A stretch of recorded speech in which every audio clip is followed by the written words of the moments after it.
I don't know if there's crap to talk about today. Mhm.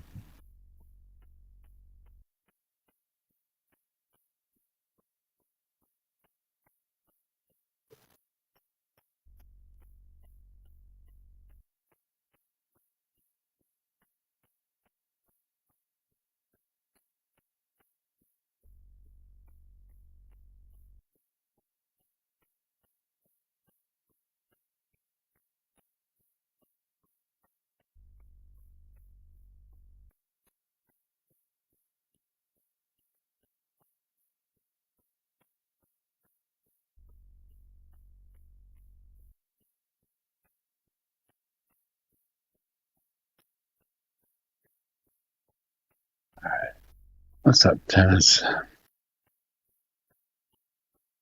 You are in here. No, maybe, maybe not.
It's pretty wild. Sitting here talking to myself.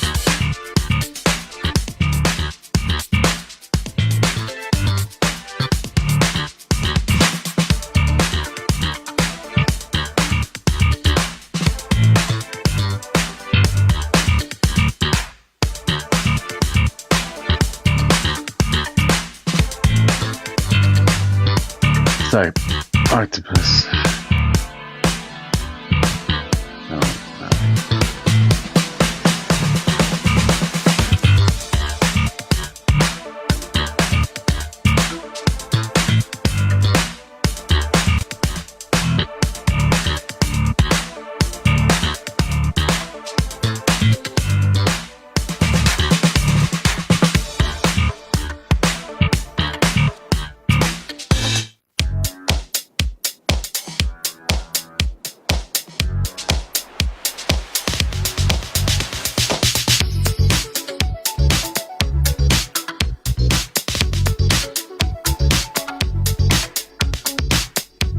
Hmm.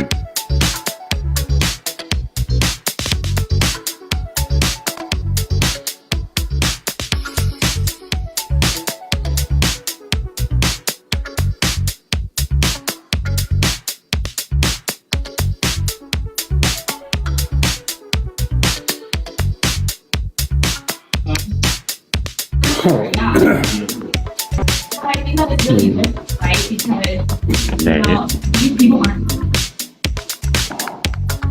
you know you're on a panel right now.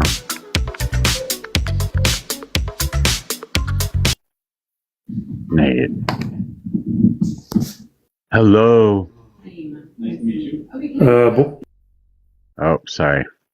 I wasn't sure. I didn't want you to get background noise coming through. Did you know you Hello, came good up- morning. No, but I have to.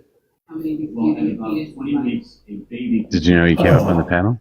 Actually, 24 minutes. The youngest ever in history unit What's that? in San Diego. Did you know you came up on the panel? I do know that. I am aware of that. Okay, just It's, checking. and I feel fortunate. I feel grateful.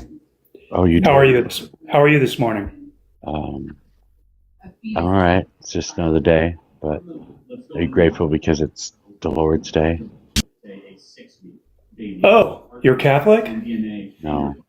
Brainwaves, that is less moral worth than an 80-year-old right now with dementia in a home down the street. That person. No, I'm an atheist. What line? Oh, Yeah, yeah, that's Boy, being retired. I thought it was Sunday. It's just, Oh, really? it's funny. You ever do that? Like not know what day of the week it is?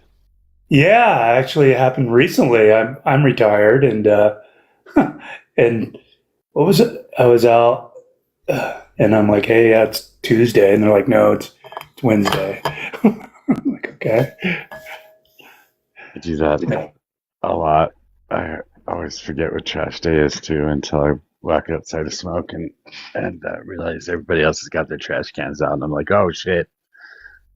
Yeah, yeah. There's your calendar right there. Your look at the neighbor's trash cans. Yeah. Yeah. So who are you voting for in the midterms? Are you voting in the midterms? Do you vote in the midterms? I do vote in the midterms. Here in Idaho, it's kind of a moot point in regard to. Red. Yeah, I mean except it's interesting. Boise's turning quite a bit blue, and there's quite a bit of the activist activity there. So who knows? It's interesting.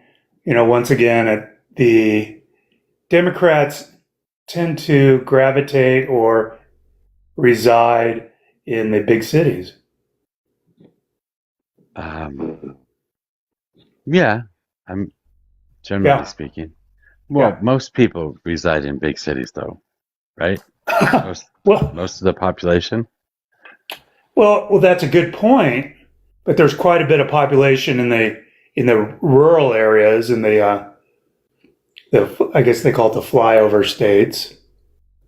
So when you get now more, you got me curious.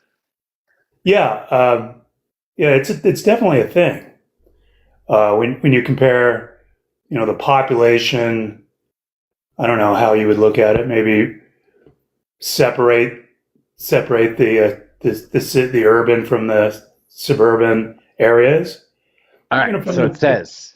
So when I looked You this up, understand? yeah. When I looked this up, approximately 20%, 1 in 5 Americans live in rural areas, according to official data from the U.S. Census Bureau.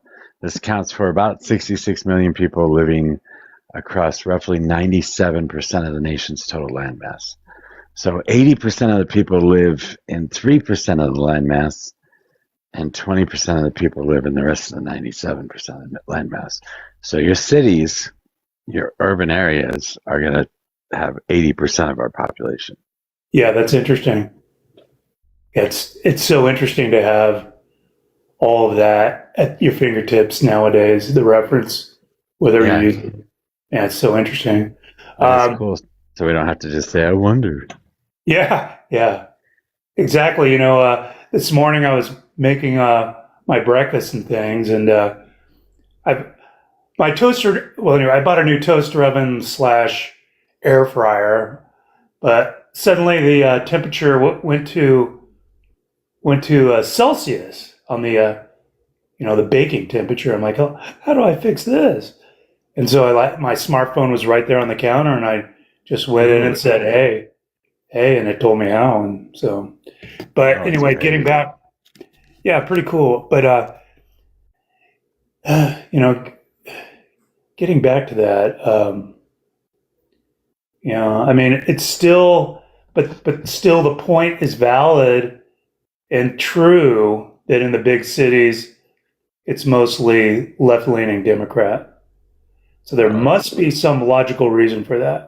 It's 80% of the population, of course. Like once again, it's 80% of the population. And yes, liberals tend to get educations. They tend to have jobs. They tend to not want to be farmers. They tend to not want to live in the woods. We are a communal people, and we like to talk to other people rather than being scared of other people. Well, that's an extreme example, but it's true at some level.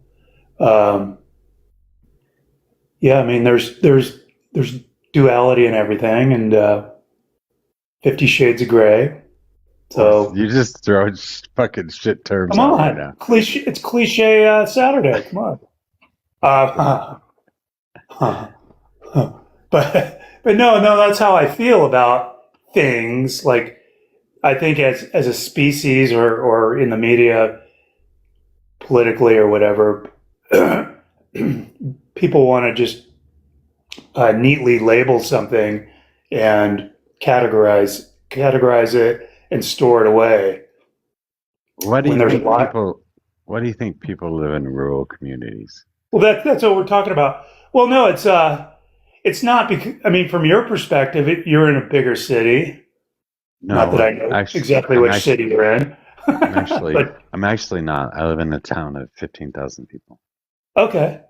But right next to you is probably a town of like 3 million people. But Nope, nope. no, well, you're not that far 100, away. 150,000. I'm an hour away from Denver. Okay. Okay. What's the population of Denver? I want to say it's probably about 3 million. To the Denver metro area, maybe 3 to 4 million. Yeah. Yeah. So the question is, why do people live in rural areas?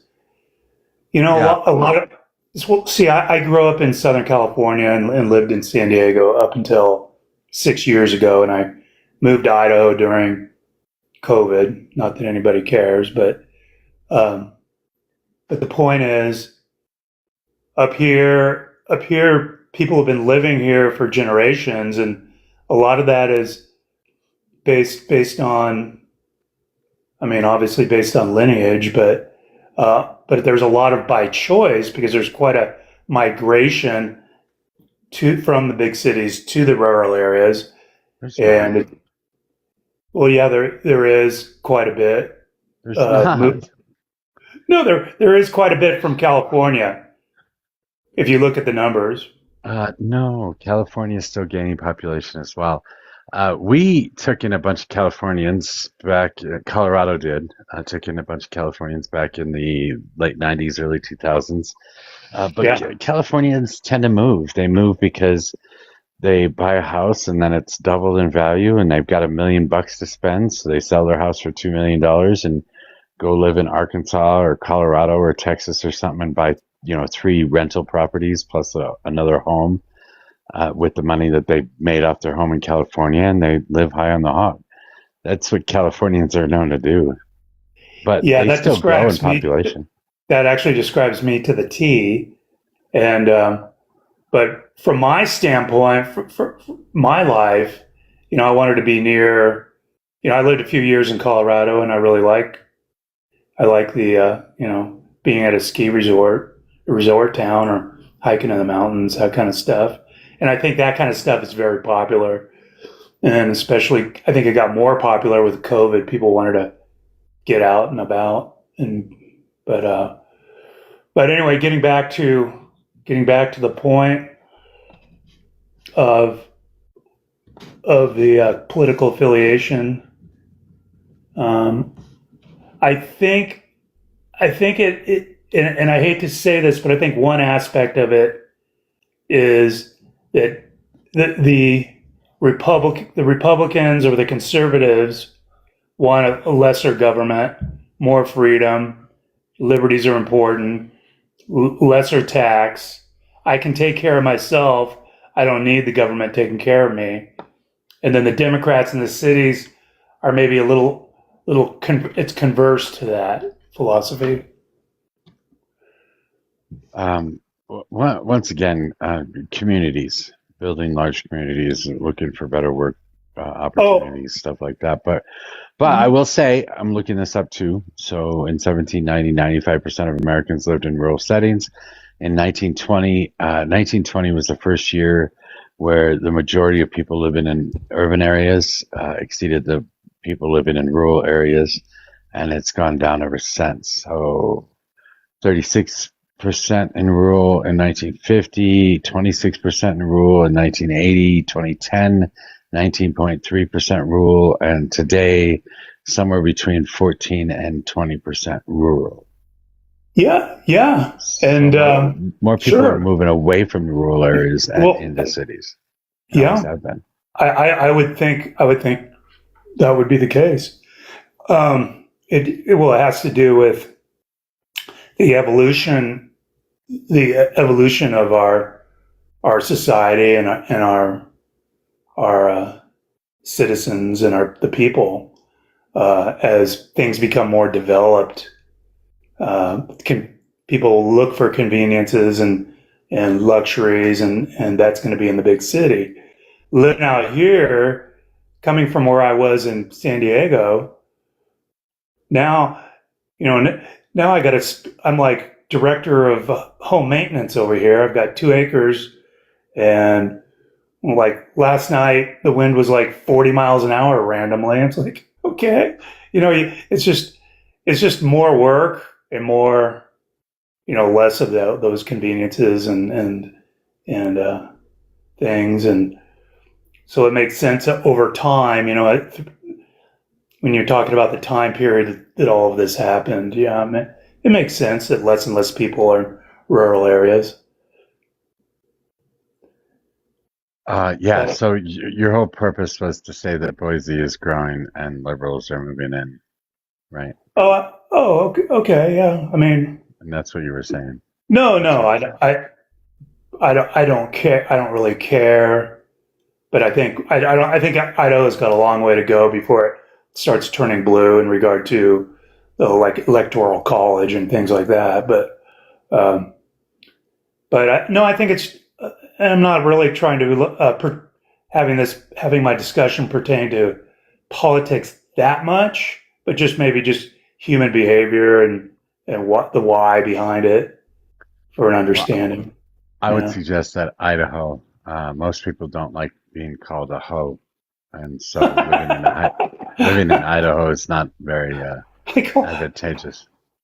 yeah, I'm out here and it's like, yeah, I'm still a fish out of water here. These aren't my people, but they're good people. And, you know, uh, talking about community, you're talking about community and like, that's why people might gravitate towards a big city.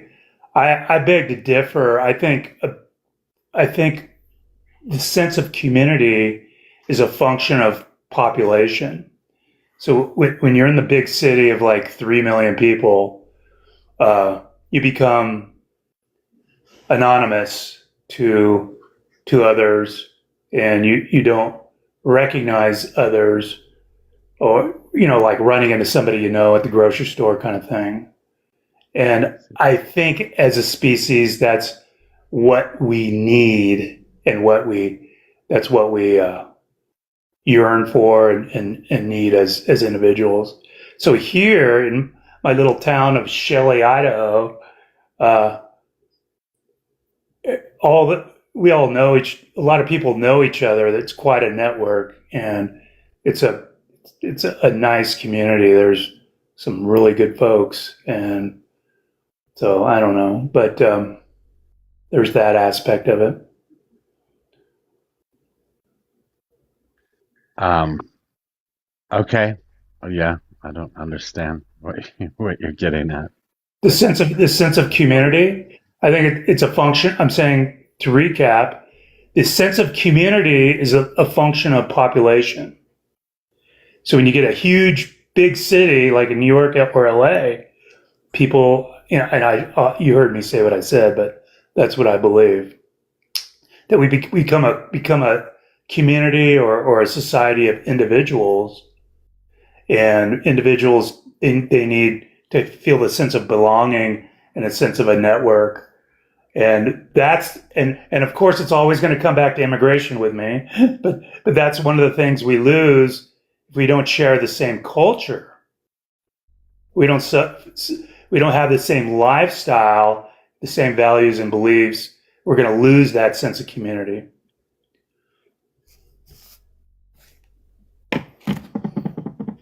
What's Build up, the Jorts?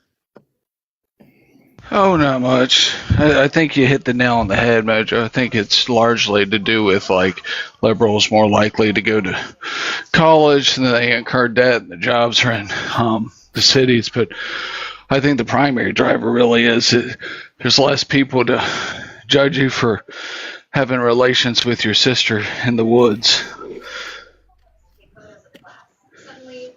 Are we not only doing funny wrong answers today?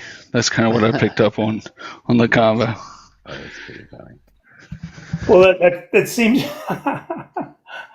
uh, that seems to be the stereotype that's applied to the conservatives in the rural areas, and I don't.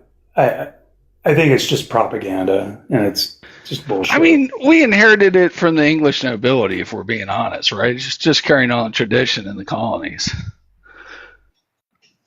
What? We inherited inbreeding from the English nobility. We're just carrying on. Dude, inbreeding is not a thing. Oh, it wasn't. Ridiculous It propaganda. wasn't in high society in England and Europe. Percentage-wise, it's not a thing. Okay, inbreeding is not a thing. These are good people. Yeah, but even if it's one, like I think we got to be Even if it's concerned one, about that. so what? All right. Do you? What is that fresh in your mind from watching Deliverance last night? Absolutely, every Friday night. Every Friday night. Yeah. Yeah. But I don't know. Boy, you got a pretty mouth. Yeah, you got some purty lips. I think that's what he said. Squeal like a pig. Yeah, man. All right. That was, Well, that was shocking. That was shocking. I remember my parents went to go see Deliverance. My mom liked Burt Reynolds.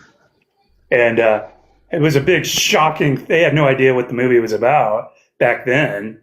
You know, you couldn't read IMDb or anything online, and maybe they went before the reviews were out. But it was a big shocking thing. I remember them coming back and talking about it. It's like they didn't expect that. My dogs are brother and sister, and they were licking each other in the mouth, and my daughter started singing "Sweet Home Alabama." Yeah. Well, I guess my reason for asking you about who you're voting for in the midterms is just to see if you still find yourself just as conservative as you were before, or if you're a little less conservative now, Nate. Well, I mean, yeah, I'm just as much conservative just because the things I feel like are important for the country more align with what I'm hearing from the right. That doesn't mean that it's a cookie cutter definition. I'm pro-environment, pro-climate, pro-choice, and I believe in those freedoms. I just, I think it's pretty benign what my why I vote that way. Sounds like you're more aligned with like progressives. What on the Conservative Party platform do you think is like better for our country? Well, I really think people are mistaken about the role of federal government. I don't think the federal government has any business spending or governing or legislating in regard to social issues. The laws are in place that need to be in place in regard to equality. But the rest of that should be, their onus should be on the individual and on the local government, not the federal government. We're almost aligned. I agree with you on the federal government, but I think I extend that down to the states. I don't think the state government should have overreach onto our personal liberties and individual rights. What do you mean by social issues? Social issues like DEI, racial equality, AB, All of those things the law should be in place. Of course, that's malleable, we know, but once the law is in place, let's keep federal government out of it, and that relates to fiscal issues, as we have all these agencies that spend big money on social issues. So should a business be able to hire nothing but white people? Should all Yeah. businesses be able to hire nothing but white people? Right, and no, and there is affirmative action, and that's a state law. Well, no, So- that actually doesn't exist anymore, and it generally only applied to the federal government and colleges. But Affirmative. No, I'm talking about you're talking about recruiting for a company, and so no, I'm talking about racism that exists in the United States. I'm asking you, yes, you can create a law that says you can't be biased in your hiring practices based on skin color or whatever. But these are things that have to be followed up on, because if we don't, and some company just starts up right now, or a bunch of companies just start up right now, and they only hire white people, they put a sign in the window that says only whites need apply. yeah. Oh, Yeah, we need those rules. yeah. No, I think that's a pretty extreme example, but I understand. I think I think the message is clear about, and it's good to spread the message through demonstrations, through commercials, through whatever. But the thing is, it's gonna, when it comes down to it, comes down to the individual and the individual's actions in regard to recruiting or approving loans or. So it would be okay with you if an entire town in Idaho, for example, says that only white people are allowed here? That would be okay with you? No, I think that's really callous and would gain national attention in a very bad way. So, but there's if you dig into it a little bit, there's probably a reason. Well, that would never fly, and so it's however that message is delivered to the public and to corporations. I think at a certain point we need to have faith in our fellow man that they'll be fair and loving to everyone. Have you met your fellow man? No, I just want to know why it wouldn't apply. why wouldn't apply? I'm sorry, maybe I missed the point of the question. Why wouldn't it apply? Why couldn't a city in Idaho do that according to the world you want to live in? Yeah, that's a good one. I think there's probably laws on the books that would prevent that. Yeah, but these are all extra regulations. That would go against affirmative action laws. We don't have affirmative action. Yes, laws. we do. Yes, No, we do. don't. No, we don't. That's gone? Are you kidding? Yeah, affirmative action was struck down by the Supreme Court. Oh yeah, a long time ago. It solely benefited like white women, so they're like, "Oops," and struck it down. Nate. All right, now you're going to make me go sit at the computer. I can look up the case for you if you want. You could probably be my surrogate, my keyboard surrogate, and I'll have to get my reading glasses. Gosh. No, well, it was in 2023 actually. Completely, when it was completely shut down. On June 29th, 2023, the U.S. Supreme Court struck down race-conscious admissions programs at Harvard University and the University of North Carolina, effectively ending affirmative action in higher education nationwide. Okay. That's basically And where that's fine. I'm affirmative not action trying, existed. and this is good, and I'm not trying to win any debates or discussions here. I'm not trying to win anything, but I was referring to recruiting because I think that's what you were referring to when you said we only hire white people. Well, now you're talking about DEI, which is not the same thing as affirmative action, but Well, no, actually, I'm just asking you how far you want the regulations to go, because we can say that you're not allowed to discriminate, but without following up on that, people will discriminate. People will refuse to bake cakes for people. Yes. There will be sundown towns. There will be all white cities. If we don't follow up on that and add other regulations to make sure this kind of shit doesn't happen, it's going to happen. Yeah, but I think the laws are in the books in regard to that. But they're not. Sundown towns, to a certain extent, still exist. There are white-only towns. As a matter of fact, there are specific communities right now that are trying to make white-only towns today.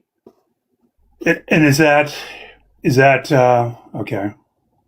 I think I have heard of that, where there's like actually people living in these white-only communities. Yeah. Yes. That's today. So okay. With all the, and who's the victim? Who's the victim there in regard to that? Well, the community as a whole, I would say, but you're okay with that then? Well, I think when you say regulations, and you look at regulations and to fight discrimination, and then you look at freedom and liberty, don't these people have the freedom to do that? Should they be able to? Like, I don't know. I mean, you compare that to like an all-black college or black, those kind of things. I mean, there's no such thing as an all-black college. Well, like Bowling Green is a black college, maybe not all black college, but like there are black colleges. There are historically. What would it sound? How would the public react if it was a white college? That's the vast majority of colleges. I mean, most of them are HBWIs, right? Or HWBIs. HCBUs, you mean? So you got historically black colleges and universities, but traditionally colleges have been kind of the historically white colleges and institutions, right? I think what Mojo's saying. Yeah, I think that was okay. So forever. So the black college is a function of the majority white colleges because they need their own college because they were precluded from getting into the other colleges, so they started their own universities, and now they're not. I don't know of any that are like don't allow white students or Asian students or anything like that, but they've been historically black colleges and institutions. Yeah. So I think that's important to consider. Yeah, but it took a lot of rules and regulations just to get us where we're at right now, and a lot of court rulings. Brown versus the Board of Education to stop segregation in schools. Plessy, no, it wasn't Plessy. What was the one that stopped the drinking fountains? I can't remember what case that is. Tuscaloosa, maybe? I don't know, but at some point in time, the Supreme Court ruled and said that separate but equal is not equal. And that effectively ended segregation in public spaces. That means that you couldn't put up a sign that said whites only served or something like that. You couldn't do that. But these are all things that we've tacked on above and beyond normal laws. These are court rulings that have shown us the direction of what we should go. So I don't know. I think you have to, people figure out a way around things, and you have to be able to institute rules and regulations to make sure that the way they're getting around it is not going to negatively affect the population. And a diverse population as well, because I've had many kinds of friends in university, and when they put their own name there, whatever, if it's a certain kind of sounding name, they get rejected right away. But if their name is Chris or Matt or Mike, they get hired right away. So there is subconscious discrimination with some of these employers because they have these preconception notions. And so that's why we have laws in the books. You can't reject people just on a feeling. It has to be on what they've accomplished. And so there is discrimination going on. And it needs to be tackled better. So that's why you have these laws in the books. Well, yeah, I think it's I think EEO is synonymous with affirmative action. Yeah. Well, it's just, I mean, I'm not trying to. Affirmative action just means you have to have certain quotas of different ethnic backgrounds. And Yeah, as long as the percentage is right. EEO means That's fair. And EEO just means you cannot discriminate based on ethnicity. So you get, but my point also was I don't believe federal government should be involved in that necessarily. Of course, the laws need to be enforced and written, but it comes down to the individual in this world and the individual decisions that person makes in those positions of power or decision making.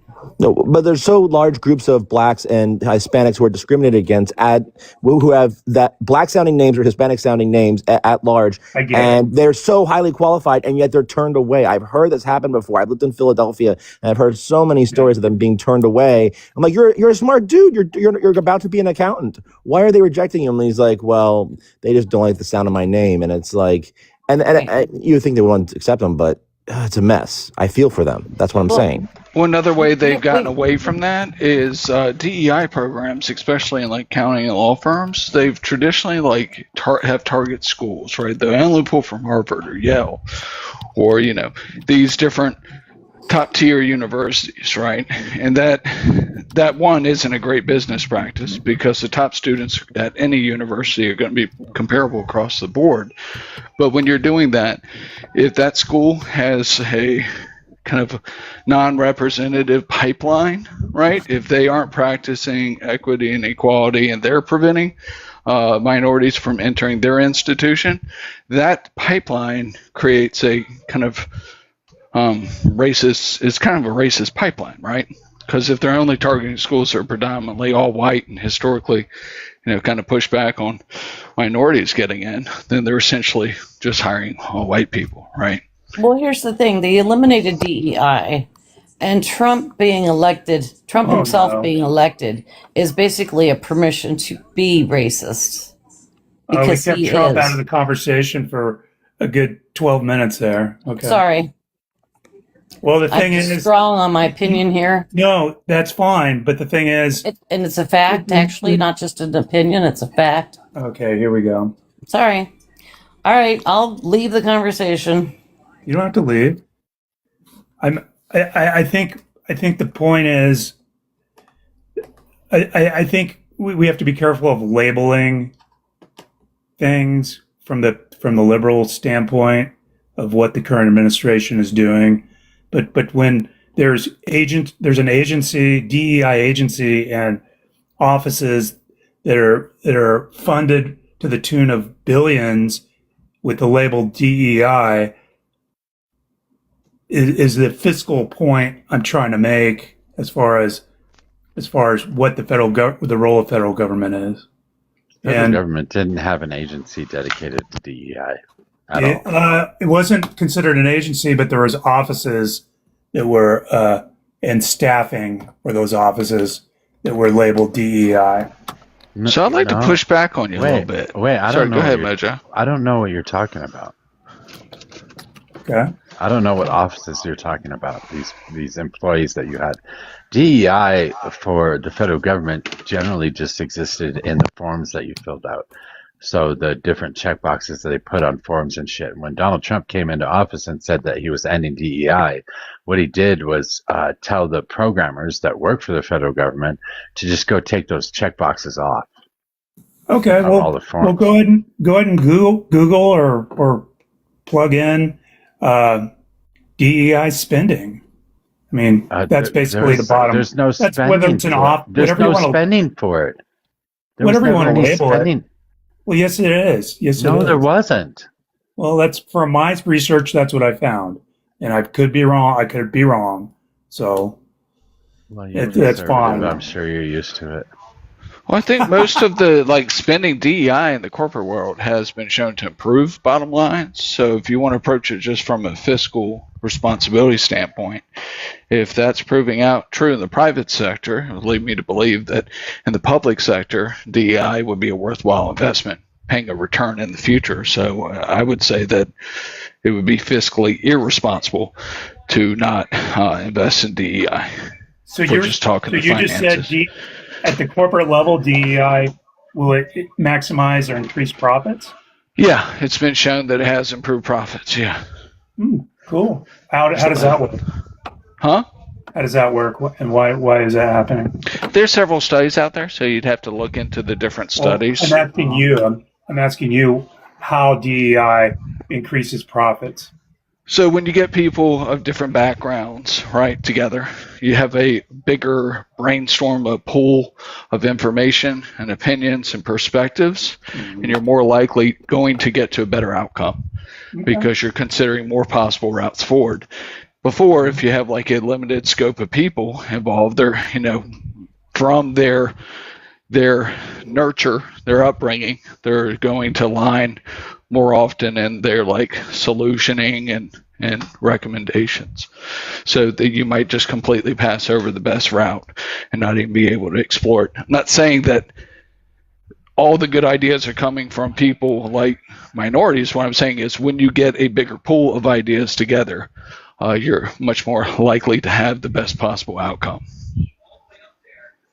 The military. Okay, but in what industry? And I don't know. Across all industries. Another way to put it is if I took five kids. What about the NFL? What about the NBA? Let me put it to you this way: if I picked 5 elementary or middle schoolers versus 100, which one do you think I'm more likely to have the fastest runner in? The group of 5 or the group of 100? Yeah, I get it. Has nothing to do with race, creed, color, anything like that. It just has to do with statistical sampling.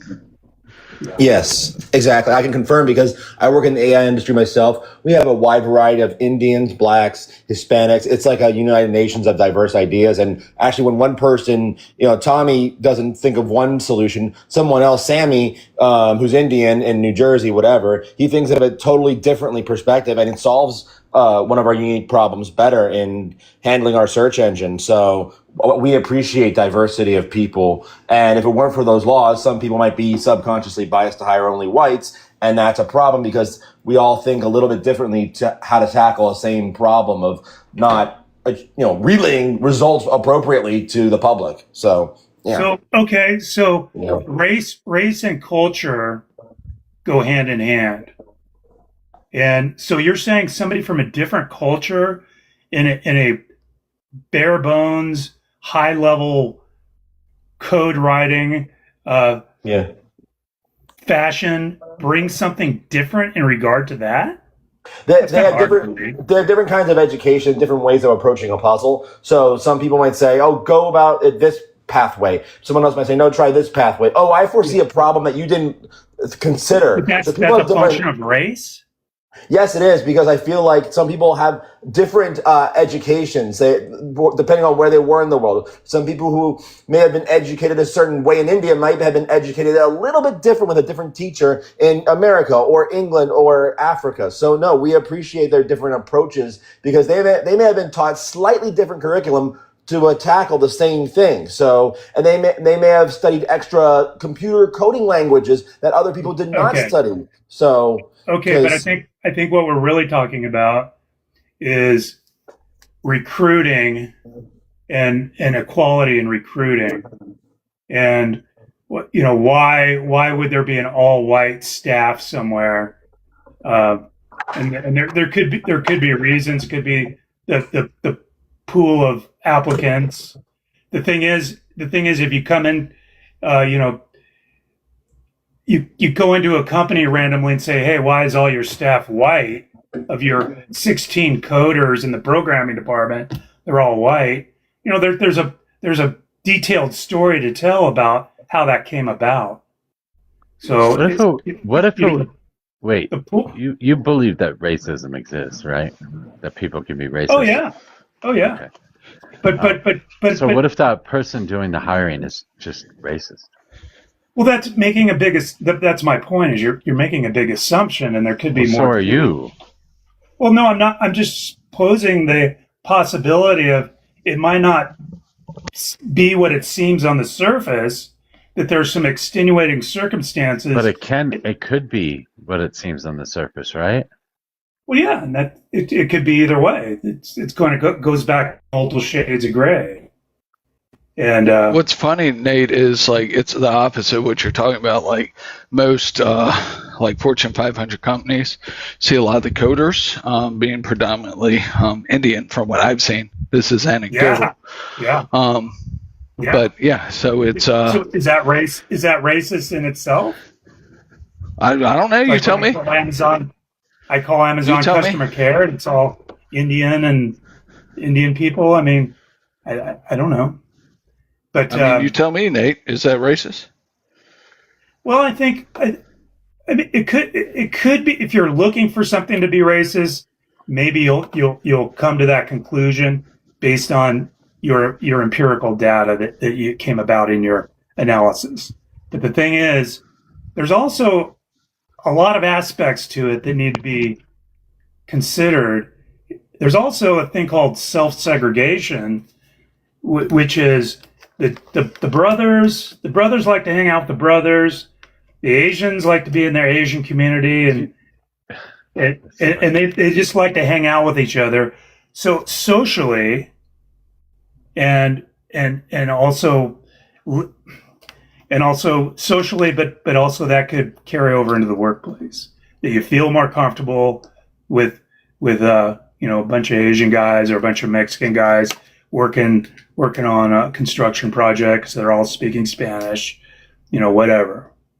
So when the guy from frickin' Madagascar comes in to apply, and he might not be a good fit based on the congruity of that. Right, and that happens across the board, right? We tend to flock to people who look like us or in the same socioeconomic class. But let me ask you something. Should that be allowed in our society? When it prevents someone, like, let's say there's a workplace and like they're all Indian dudes, so they want to be around Indian dudes, so they have a natural bias towards hiring Indian dudes, right? Should we as a society say like it's okay to kind of have that norm and hire the people you want to be around, even though you're passing over people that are more qualified? Yeah, I think I'm going to circle back to the individual thing again. And as individuals, we need to be cognizant of that existing in our society and step up and do the right thing and not discriminate, be a good person and take people at face value and don't prejudge. You don't hear that anymore. It used to be prejudice was the buzzword. Now all you hear is racist. So the racist is more of a noun, and prejudice and discrimination are more verbs that are actually imply some action. So if you're discriminating, so you want us to do that out of like the goodness of our hearts as like society. See, I think we agree. Like I think as society, if we know this happens, we should, maybe make moves systemically to prevent it, right? Not rely on the individual that wants to, live by their subconscious bias and, subconscious prejudice to lead into kind of a kind of discriminatory hiring. I think that hurts the business, hurts individuals, and hurts society as a whole. So we should take systemic approaches to ensuring that we're bettering the society we all share. I can't disagree with that.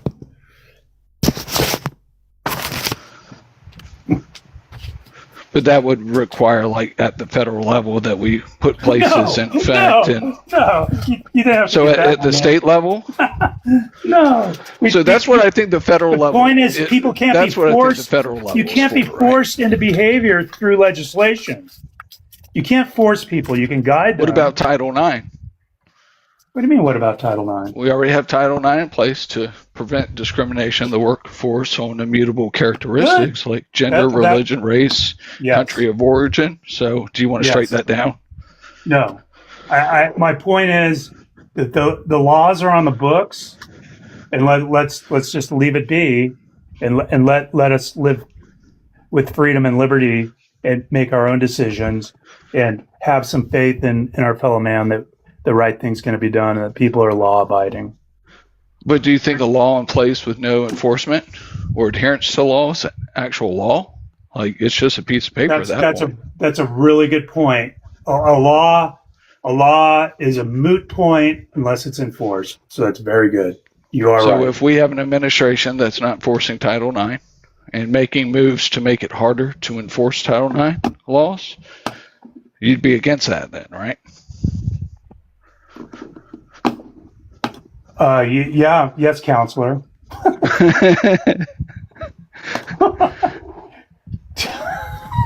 No, I agree with you. You're against this administration. Thanks for playing, Nate. Oh my God. In that one factor. I'll add that caveat.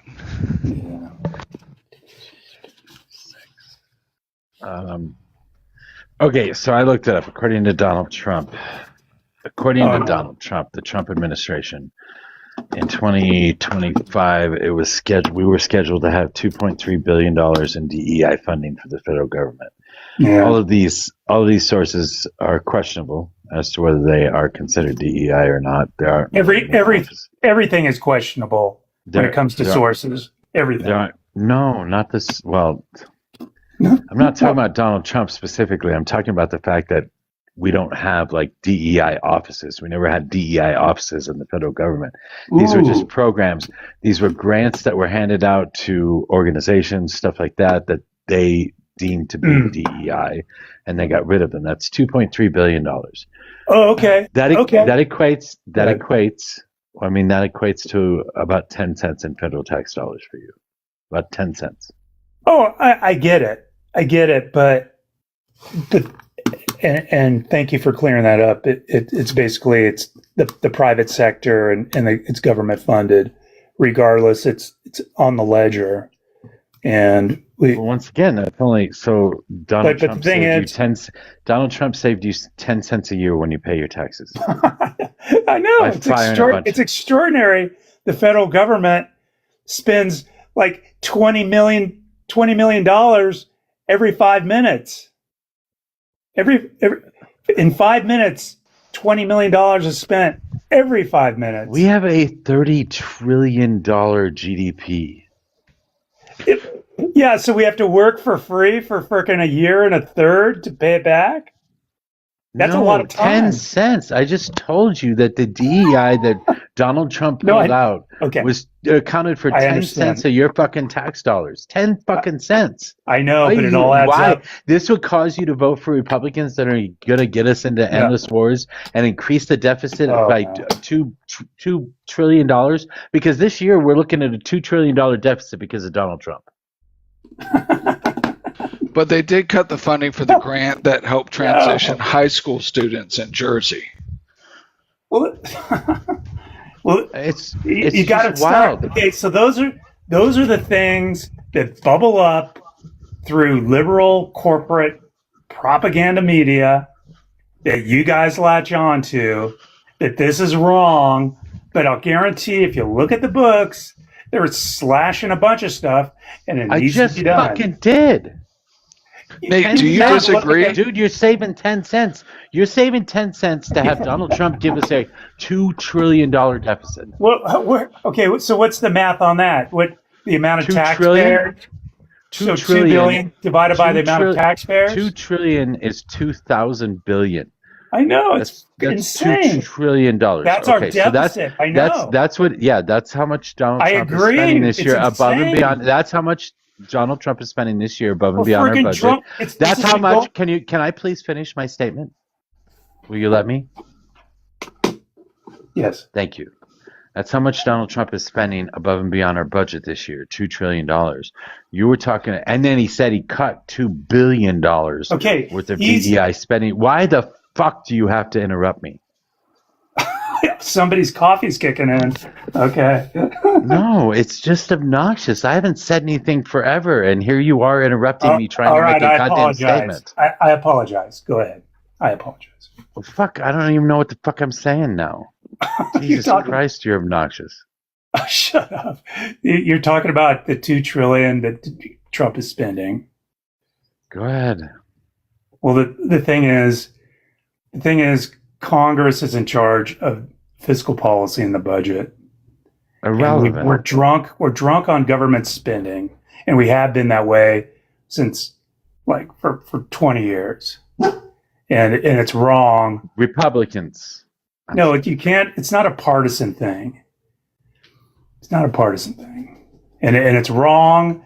And the thing is, in a capitalist economy, there needs to be ebbs, highs and lows in the business cycle to restructure and to iron out the loose ends, and it just has to happen. Unfortunately, nobody in office wants that in their legacy to have a downturn in the economy and have that be their brand. So it's government spending, and that needs to stop. That is the overarching problem in this country. And I agree. I don't like that we're at a huge deficit or forecasted to be at such a huge deficit this year, but it's going to happen, and it's not good, not good at all. And especially in this last week when the Treasury Department decided to try to fix the bond market through open market operations and buy a bunch of bonds, and basically that's government spending, increasing the money supply. Anytime that happens, as citizens of this country, that devalues our dollar, which is what? Inflation. So it's not good. You are all over the fucking place. Donald Trump's big beautiful bill is why we have a $2 trillion deficit this year. That's Donald Trump's deal. That's not Congress's deal. That was what he put Congress forth. votes on passing the bill. That's what he ran on. He ran on the big beautiful bill. That's what he got put forth, and that's what he got put through. So this is Donald Trump, whether you like it or not. But either way, it's still Republicans in control of all three branches. So I don't see a difference here. The Republicans spend like drunken sailors. Democrats don't. Republicans always increase the deficit. Republicans always increase the deficit. Democrats always decrease the deficit. Always. Okay. What's crazy about it? Yeah. Sorry, go ahead, man. I didn't mean to interrupt. Go ahead. The thing is, okay, but you want to basically the philosophy behind the Democrat Party is tax and spend. Okay, that's your propaganda. So you want to tax your way out of a deficit that the economy is going to come to a screeching halt. That's the beauty of trickle-down economics / supply-side economics, is we lower taxes and we decrease regulations to help businesses flourish, which employment is a big variable in the economy. And in general, once the economy is running well, the tax revenue will come naturally based on the econometric equation that is. Well, the large majority of our economy is driven on consumer spending. So when you're not focusing on the economic security of the lower and middle class, you're really impacting the economy. But like back to the grant thing, I wanted to ask you, like the DEI program where we were given like $5 million to Jersey school board to assist in transitioning students. I think that's a good investment. Do you think we shouldn't do that? Who is it a federal grant? Yeah, it's a federal grant. So that's on the backs. Well, see, that's the thing. No, I don't think. So it's like it's like should be at your 10,000. church or your community member. If they want to pay for something like that, go They ahead. stepped in because the middle class stepped in, taxpayers, right? The middle class taxpayers should not foot the bill for that. No way. So if churches and communities were doing this, the federal government wouldn't have needed to create grant funding to assist. If you need a transition surgery, don't ask the federal government. Oh no, this is transitioning high school students. Yeah, it's assisting now you're just those trying with. You're just trying to. It's like a hot button topic for the conservative movement. Why? Why? Okay, you want to talk about it? We can talk about it, but. Okay, so what is the hot topic about, like providing federal funding to school board to help transition mentally handicapped students into productive members of society? Okay, I think we need to reinvent. It's not working. We're $40 trillion in debt, so it's not working. So funding, there's no more funding for this kind of stuff. Sorry. So if you don't, let's say, we don't want to help transition mentally handicapped kids into like productive members of society where they can be more independent and hold jobs and like giving them the extra like coaching and assistance they need to stand up independently. You're going to spend 5x that on the back end through churches, communities, their friends and families, and taking care of an unproductive or lower productive member in society. No. So why is like you've got it flip flopped? You've got it flip flopped because the federal government is not efficient, is dysfunctional, and there's liars and cheats and accounting gimmickry, and our dollars are not being spent efficiently at the federal level.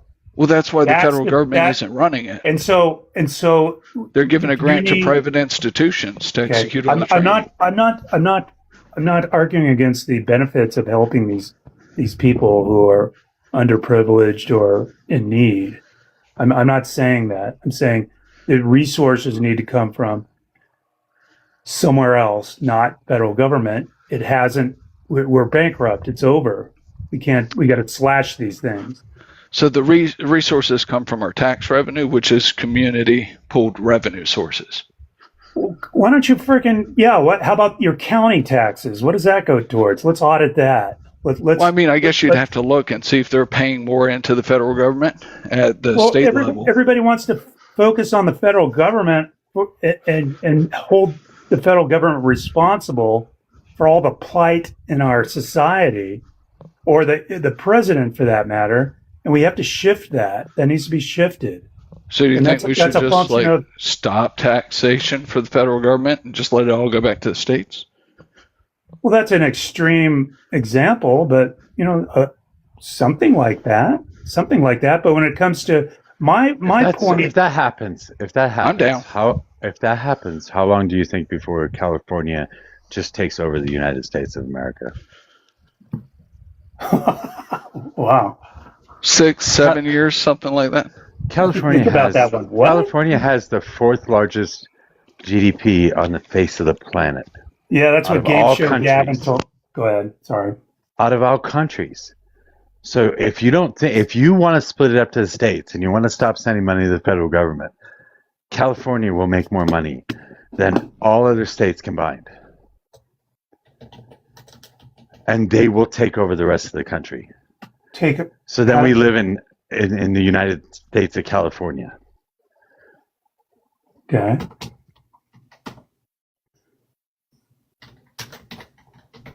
Well, the thing is, if you look at the California's debt, they're at like half $1 trillion. So They're not there's in another debt. example A of state big. cannot run it. Our government leaders, our big government, and our political leaders have failed us. We can't. There's nobody in our current society. Well, there's quite a problem with illegal, immoral, and bad actors that are holding office at all levels of government. So yes, California's got 300 million people, and then there's a lot of industry, a lot of tourism, military. So there's a lot of GDP. But really, when it comes down to it, what is the role of government? It is to take our tax revenue and spend it wisely on things that benefit the people, that ensure the Bill of Rights and so forth. So, I got a newsflash for you. We are the wealthiest nation, the wealthiest country that this planet has ever seen. We are the most powerful country that this planet has ever seen throughout the history of mankind. And here you are saying that we're doing something wrong. No, it's if we're doing something right, if we're doing something wrong right now, and we are the most powerful and wealthiest country that the world has ever seen, what the fuck do you think doing something right looks like? Well, I think when you talk about wealth, it's private wealth, and we have to think about. It doesn't fucking matter. I'm asking you.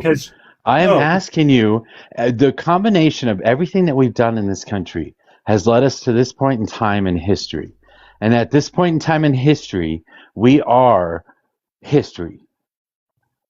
And we will go into history. We will go into the future being history. We will be taught about. This time in history, we'll be taught about in the history books. This was the wealthiest nation on the face of the planet. This is the wealthiest nation that human beings have ever designed and created. And here you are complaining about it. So what I'm asking you is, how do you change that and make it better? Because I don't think you can. Yeah, I don't know. No, I agree. I think, not to try to like come back with a differing opinion. Like I said, I agree with you, but the thing is, we have to consider the middle class and the labor class and the young folks trying to make a go of it. And when you look but we're doing a piss poor job at that, Nate. I know. I agree. I know. But we can't. Like, how long have we been doing trickle down economics? No. You can't blame the current administration for everything. You can't blame the federal government for everything. You can't blame anything for everything. It just is. Things evolve naturally, and we try to guide things in the right direction for the betterment of everyone. But when you talk about the richest nation in the history of mankind, yeah, but that's all privately owned stuff, and so I think you look at what's preventing the groups that I mentioned from prospering. It would be the government and taxation, and the inefficiency of those tax dollars being used for the benefit of those people. So Nate, we've been cutting taxes for 50 years, man. We've been cutting taxes. Our disproportionately. tax revenue. Go ahead. Disproportionately benefiting the upper class, right? The top echelons of society. No. Okay. I'm just a CPA that works in fiscal policy that has published studies about this, but let's ignore that for a second.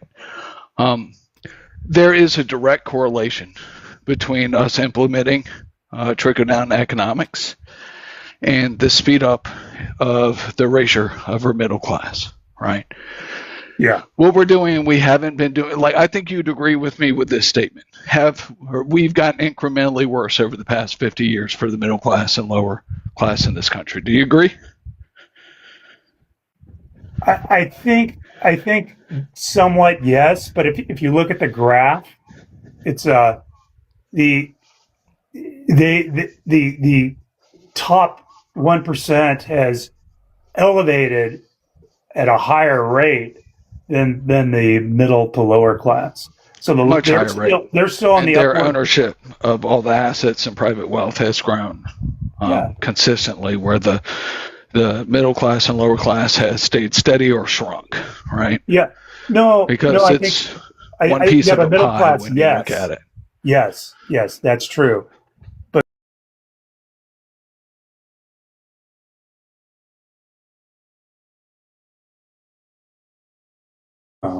the poor people are better off bad nowadays than they were 50 years ago. I agree with you there. Yeah. But we probably have less total in what we view as like poverty. But what's interesting is, like, when you talk about poverty, if you compare our poverty to any of the other developed nations, you have to adjust because we measure it completely different than theirs.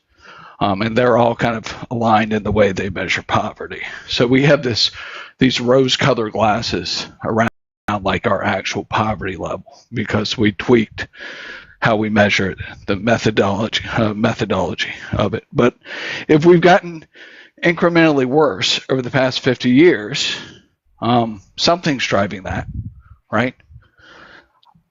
I'm an expert, but I don't have all the answers. What do you think's driving it? What's driving the wealth gap, you're saying? Yeah, what is making it incrementally worse for the past 50 years for the lower mid class and growing the divide in wealth and the big variable consolidating? Yes. The big variable is jobs and wages. The job market is a free market in this country, aside from the federal or state minimum wage, which shouldn't be. But there's a lot of variables to the equation, and in regard to the middle class, these trade deals from the early '90s were not a good thing in regard to these labor class blue collar jobs that went away, and that is partially the long term objective of tariffs. I mean, yes and no. I can sort of agree with you. Like, when we're talking about the trade agreements we have, like it destroyed and helped erode blue collar jobs, right? But it heavily shifted us to a service-based economy. So that kind of goes and reinforces where you said, like, the poor of today are better off than the poor of yesteryear, right? So there's pros and cons to it. And like, I think Trump is a disgusting, despicable, ill-equipped president and operator for this country. But like, USMCA did some good things to the North NAFTA, right? So it protected some wages. But when you're talking about, like, we should stop government involvement and allow society to, like, do the right thing. When we're talking about wages, right? Wages are part of the free market. Have supply and demand effects on them as well, but essentially they're set by the owners of the capital and the corporations, right? They are not doing what you said they should have done, is acted with, decency and do what's best for society in the forefront of their mind or their approach to business. They've been heavily focused on maximizing generating shareholder wealth, which also came around in the 70s, right? Okay, that's always been the case in regards. Hasn't always been the case. GSW really arose in the 1970s. That is de facto. The corporation's objective is to maximize shareholder wealth. What did we see drop off when GSW started coming up in the 70s? But I think you're of the age. Okay, I'm sorry. But I think there needs to be some governance in regard to corporations, because because that is the big problem in this country. But when you look at, right, we allowed them to ship all our jobs overseas.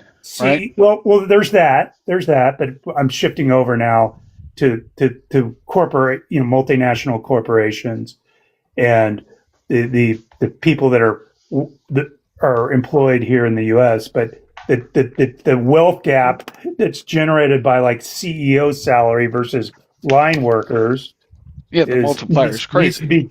Needs to be dealt with, because the corporations hold all the power, and so there needs to be somebody stepping in, like sitting on the board of directors or auditing these disparities. Absolutely. So the auditors are there for the company. They're hired by the company. The board of directors is there to serve the shareholder. Corporations operating under GSW principle, which has been around for 50 years, their one goal is to maximize and generate shareholder wealth, right? So there's no one in that equation that's looking out for what is the long-term best interest of society and my responsibility to it, right? Yes, so there needs to be somebody from an outside player, from a neutral... Like the government? Exactly. That's why I just said that, so I'm paraphrasing, and you are too. I just said that there needs to be federal government stepping in, because I believe corporations are our government. And so when you look at, and then if you move over into different pathways, I'm sorry. I think corporations have undue influence on our government, but they're not pulling the strings directly. No. The lobbyists and corporate donations are basically our lawmakers are puppets. So that needs to be audited from a neutral third party organization that fixes all this. But the thing is, that'll never fly because can you Congress imagine what it would take to get that in place? Like, Jesus, and the amount of jobs you would need to fill to have a government watchdog on every board or inside every company. It can be private sector, but the thing is, we need to agree to it, but that'll never happen because corporations are our government. So it's like the metaphor of the wolf guarding the hen house. All right, I've got an alternative approach. How about we just say tax the fuck out of the corporations and the wealthy? No. And wait, hear me out, Nate. Okay. But give them steep discounts, steeper than they even have now. Like, they could get down to paying 0% effective tax rate, depending on things like how much they pay their frontline workers above market rate. Yes. If they give defined benefit pension plans. Like, if they are doing the right thing, right? And I think by taking that approach, because the problem we have is, like, you and I are in the same industry and we're publicly traded companies. You and I are competing to beat the street and each other, right? So you can't argue we should have corporations do this on their own. If you put a systemic process in place, like a tax schema that incentivizes taking care of society and your workers, all of them have to do that. And so then there's no they don't have to worry about beating their competitor on what the street's predicting they're going to hit, right? So I'm fine with them not paying any taxes as long as they are taking account and sharing the profits appropriately with those who are creating them, the workers. Right. May I ask a question? Well, I mean, it's going to sound like I'm trolling. I'm not trolling. I'm just uneducated. I barely passed high school and all of that, not trolling. When it comes to, say, what you were speaking about corporations owning everything, and us having sort of an oligarchy running things, what are your thoughts on what the National Socialists were doing? Sort of as a midway, I don't know what you'd call in between. I know people say they weren't socialists, they weren't socialists and all of that sort of thing, but whatever you call it, where the government tells... Are you talking about the Nazis? Yes, whatever you call it, where the government tells the corporations, that they're not allowed to get out of taxes, and that they're not allowed to go overseas and send all the industry overseas. That state of affairs. I guess what I'm wondering is, why would National Socialism, I know that's a tainted word from the Germans, but the concept of National Socialism, why would that be a terrible idea? Because it's inherently racist. Because it's inherently warlike. I don't understand why. All I'm thinking of is where the government is. They have control over the corporations, and they're making them work for the good of the people. Something like that. I'm not saying they should control corporations. I'm not talking about like nationalizing industry and making it like government controlled. So the whole purpose of taxes is to incentivize or disincentivize behavior, right? So this schema would not prevent a company from going overseas. But if we had a system where they had a higher tax that they had to pay, and then they got a discount for like what is your average employee wage versus the market. If you beat it, you get a certain discount. Then you could have another one that says what percentage, you pay X percentage in taxes according to what percentage of jobs you have in America. Sure. Right. And if they're shipping, that's not going to prevent them from shipping jobs overseas. And a lot of times it's better for us as a country and economy as a whole to have jobs overseas. So like as that becomes apparent, the administration would have to change that incentivization through taxes to adjust accordingly, right? Well, why would it be bad for the government to control the corporations? I know it's a stupid question, but I mean, I'm a capitalist, probably more of probably leaning towards social democracy. So Mojo, I don't know. Do you have any Mojos or Marxists on the panel? I think that the government can take control of certain resources like basic human needs, like I don't know, food, agriculture, housing, electricity, water.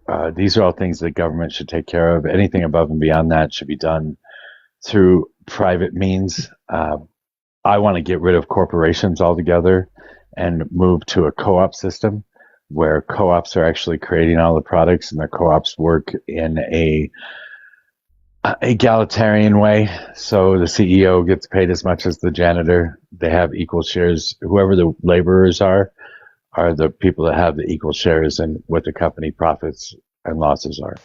Mojo, let me ask you something about that. Are you pro government taking control and nationalizing utilities, the stuff that covers our basic needs, or just a more strict monopoly no, taking control that we have today?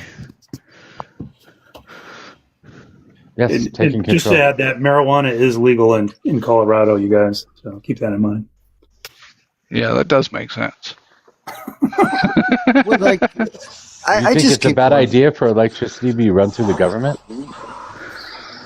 Because I think so. Here's my opinion on it, Mitch. I think it could be. I mean, that whole saying "it's good enough for government work" used to be a great thing, and now today it's a quip for being a bad thing. I'm sorry, it's never been a great thing, and it's always propaganda that's pushed by the right, because dipshit here thinks that government does everything wrong, yet the government is the one that created the internet, the government is the one that created the international highway system, the government is the one that created electricity, the government is the one that spread this throughout the country, the telephone, yeah, that's where that saying services. Came from. These are all government. No, that's not where that saying came from. That saying came from a fucking propaganda campaign put out by conservatives. Now, good enough for government work, meaning that I don't have to do it any better than I'm doing it right now because the government will accept it. That's the propaganda campaign. It's rooted that's exactly what it means. You got to look up the history. I'm gonna look it up.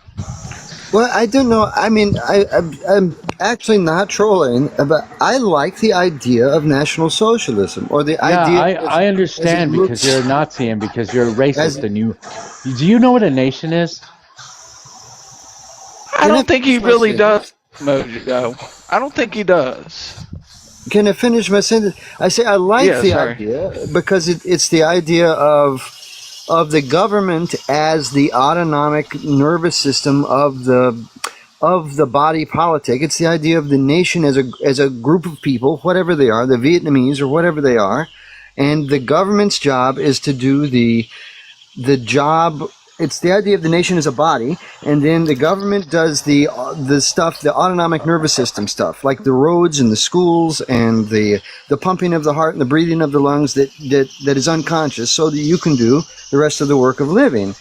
And as part of that, it's I don't care. Stop. It's, What's the difference? what? Stop. What's the difference between a nation and a state?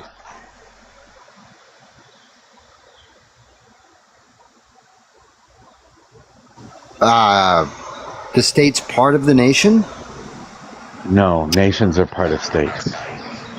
Sorry, Called a yeah, nation. I get it backwards. It's called a nation state, meaning that it's a state that's made up of multiple nations. A nation is simply a group of people with the shared background, shared lineage, shared genealogy, shared traditions. A nation like the Sioux Nation or the Navajo Nation or the Vietnamese nation or the fucking the blonde-haired, blue-eyed nation for Hitler. The nation is a group of people that you can put above everybody else on a totem pole. So when you call yourself a nationalist, you are talking about only your people and everybody else be damned. That's why you can't say nationalist. You mean like on a global stage? But they are. Like, there is a Vietnamese and a Chinese and a whatever. Like, you know what I mean?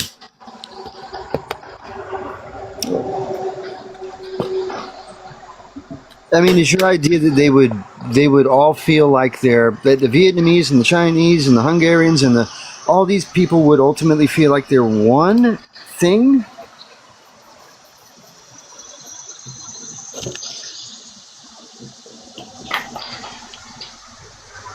Hello?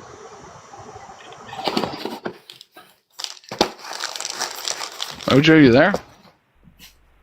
He might be out of range. If you're speaking, we can't hear you.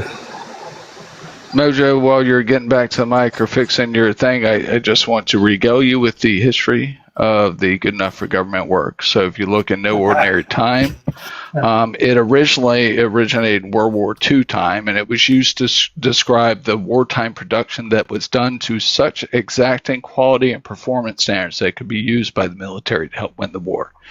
So it used to be the stress was on good, not enough. So in the 1960s is when the propaganda campaign began, when people Can you hear me now? Yeah, we got you. Yes, we can hear you. Oh, I'm sorry. Hey, every whatever the last part is. So you're saying that phrase, that term started out as a positive, like people looked up the government work? Yeah, it was a war effort for government contractors That's during World War II. Oh, interesting. And so that's morphed into, that's done a 180 morph. Yeah, into, now it's become a like tongue-in-cheek for like the trust in our government I agencies say it all the time. eroded in the I say it all the 60s or time. 70s. Yeah, So I it say it all flipped the- to an insult. Yeah. So that's so interesting. So why, I think we need to discuss why that is. Why? That's a good question. I would say just standards. Like, Yeah. so No, part of the problem, so- I think, is our government agencies underpay by so much. So they have great benefits, right? And back when the private sector offered good benefits too, right? It wasn't that big of a gap, but you're going to get what you pay for. And when you pay people sometimes 50% lower than what they can demand in the private market, you're not going to get people that are coming in with exacting standards and I think that's high an level of oversimplification. satisfaction in their job. You oversimplify. Yes, it is. that. It's a great oversimplified. Yeah, absolutely. So I didn't say that's the reason. I'd say that's one thing I that's could think one of the you reasons. know. So you're saying that the federal government's not paying these people enough to get quality. Yeah, you get what you pay for. You're going to get the level of quality that you pay to attract. I say the So opposite. people, I say the opposite is true, and that federal government and our Treasury Department and everybody involved in Washington is using our tax dollars like it's their own personal ATM, and a lot of them are pocketing the money, and are conspirators to espionage and funneling money and all of that. And I think that's what Doge has uncovered. they Unfortunately, didn't uncover any of that, unfortunately. I did a deep dive into it. The inefficiencies in the computer systems and the databases and the errors and the problem with the two sides, the left currently wants to look at everything in the short run and assess the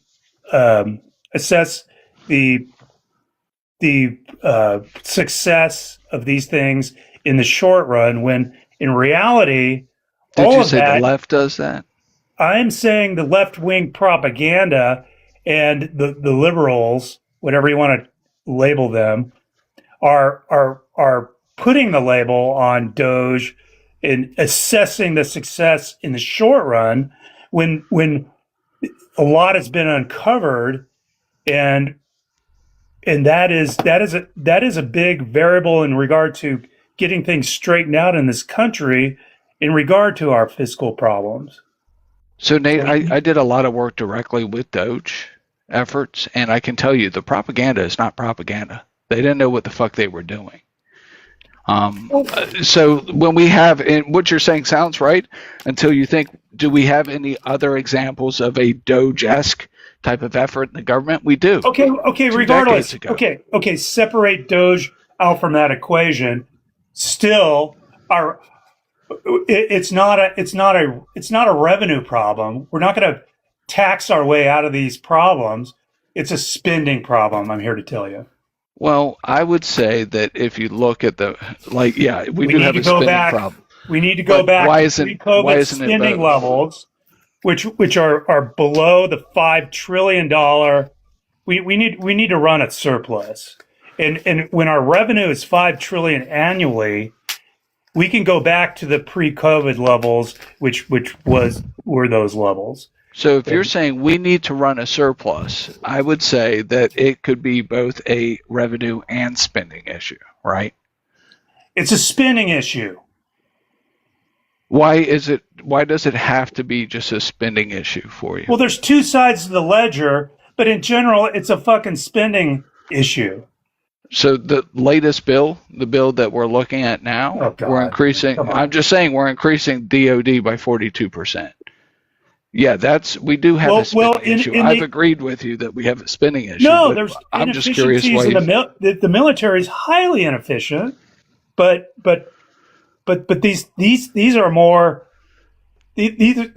imperative spending. Why? You think it's more imperative to kill people than it is to feed people? On the surface, of course not. But the thing is, we need to protect our way of life and protect our family and children and loved ones. Our way of life kind of sucks after the past 50 years. And it sucks the timing. Who's threatening our way of life? I don't want to get into all that. Nobody is. I'm wrong. Who's threatened the United States of America in the last 150 years? Well, if you're saying that Iran has not, I think there's a lot of people that are going to disagree with you.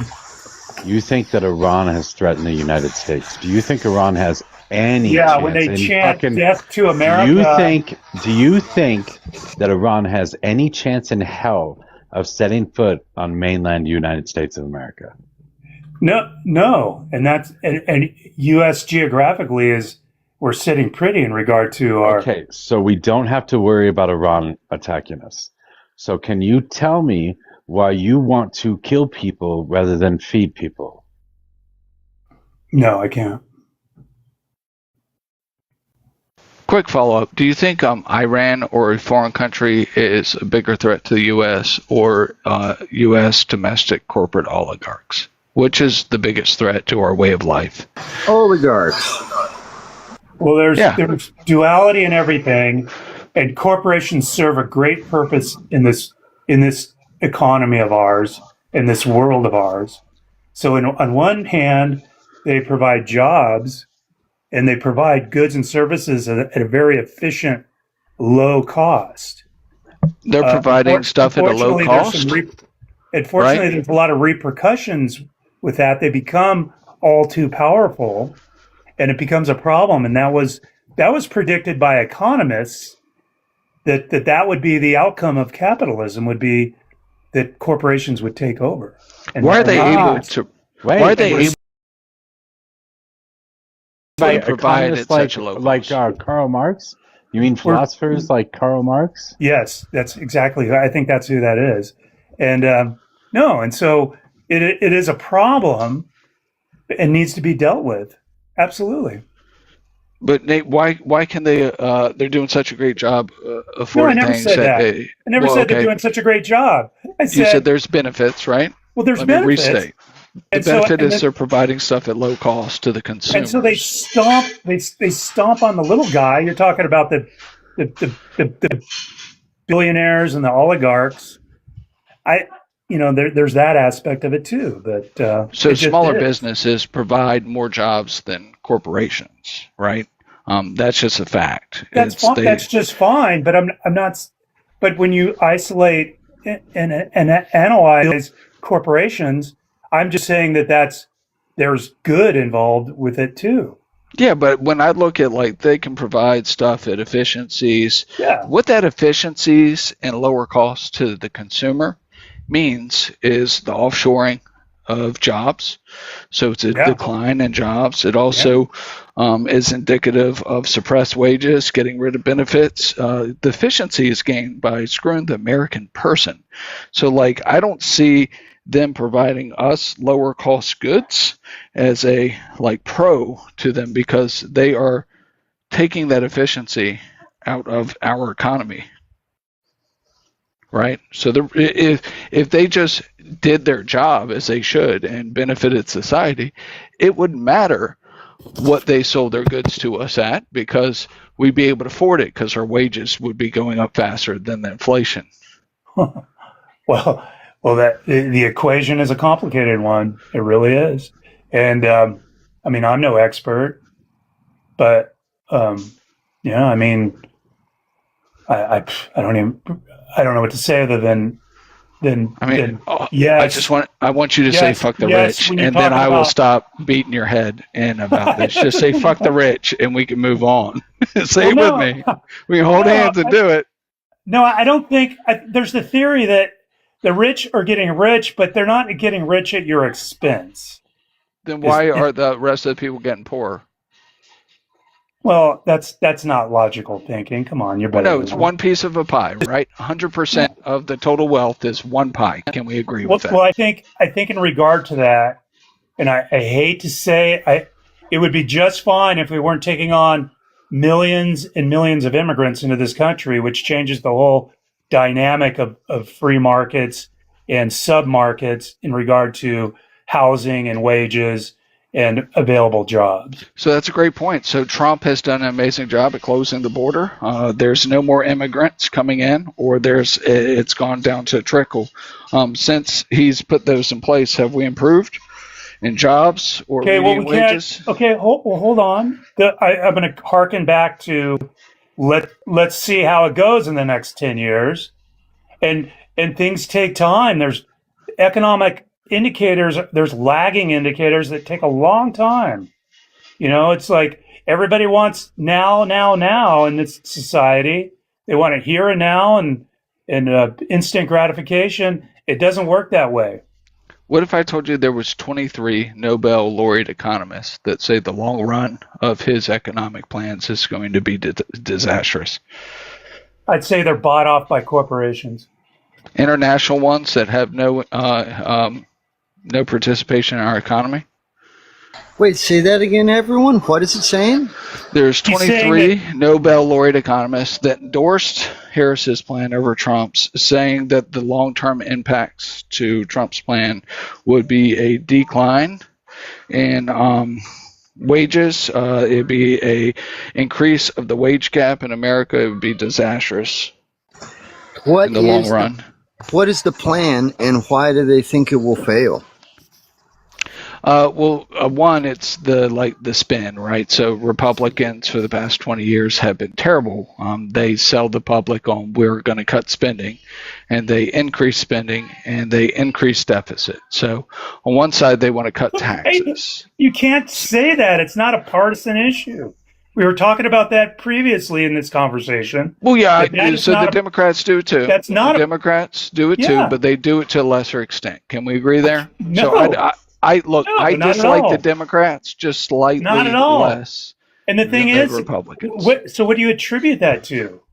What do you mean? What do I attribute that to? The thing is, we all benefit from government spending. Well, I attribute we all benefit. I attribute it all to being the corporate influence, undue influence on our government policy. I think that the corporate interests that align with the Republican Party accelerate the declining economic security of the general people. The problem with people today is you all want to point fingers. Okay, well, let me ask you something. You need to look in the mirror because you're benefiting too from all of that. We have a two-party system. You have to decide who you're going to vote for every 2 years, every year, every 6 months, depending on what's going on in your district. Now, on the national level, every 2 years you're going to be voting. So you have to decide whether it's Democrat or Republican because the two-party system we have right now has those two parties. So that said, one of them is better than the other. Okay. Okay. Good. No, that's good. So what is your platform? Your realistic, pragmatic platform, not a communal society, but what is your realistic platform in the next election? I vote blue no matter who. All right, I like it. Let's make some signs and go. I do that for a specific reason. Because trickle-down economics doesn't work. Because supply-side economics doesn't work. We need demand-side economics. Because our fiscal policy right now is aimed at the wealthy. So we give wealthy subsidies. We give the wealthy tax breaks. We give the wealthy new innovations instead of giving the poor. And that money, we expect that money to trickle down because then they take the money and they go create jobs with it. But that's not the way it has been working. Not since we started doing this shit. They park the money in stock in the stock market or in treasuries or offshore or in yachts or whatever. And it never actually trickles down to the rest of the economy, which is why the wage gap or the wealth gap is getting so big in this country. So I vote blue no matter who, because Democrats' fiscal policy is going to be more aimed at the bottom and the middle rather than the top. We're going to give tax breaks to the poor people. We're going to give wage increases to the middle class, and we're going to take money from the rich people and stop giving them so many subsidies that we've been giving them in the past so that we can restructure our economy so that people on the bottom are taken care of. Because the people on the bottom are the ones that actually buy the products, and the money actually trickles up in an economy, not down. Okay, so those policies are good for the economy as a whole and create jobs? Yes. Yeah, because the more things that people want, the more money that people have, the more things they want. And since 99% of the population are not billionaires, not even millionaires or multimillionaires, they're going to spend their money on a regular basis. They're going to buy products. They're going to buy things. The people in the 1% don't. They have everything that they need.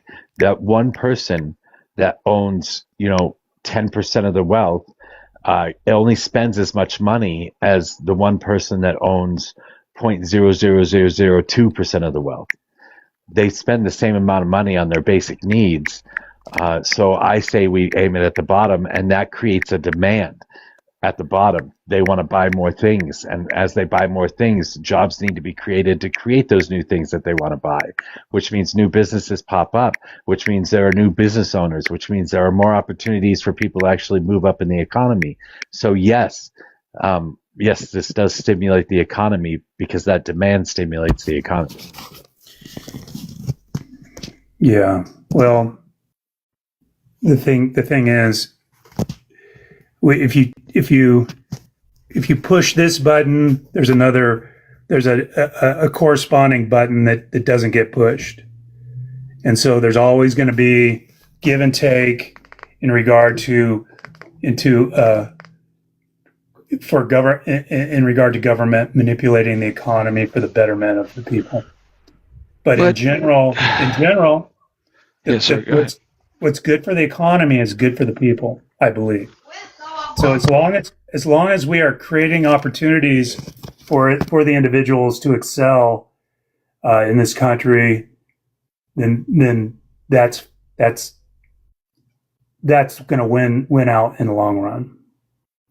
So the thing is, when you talk about supply side economics, cutting regulations and lowering taxes, there's two things. Cutting regulations allows for business expansion, which creates jobs, and cutting taxes actually can increase total revenue, tax revenue, by the governments in question.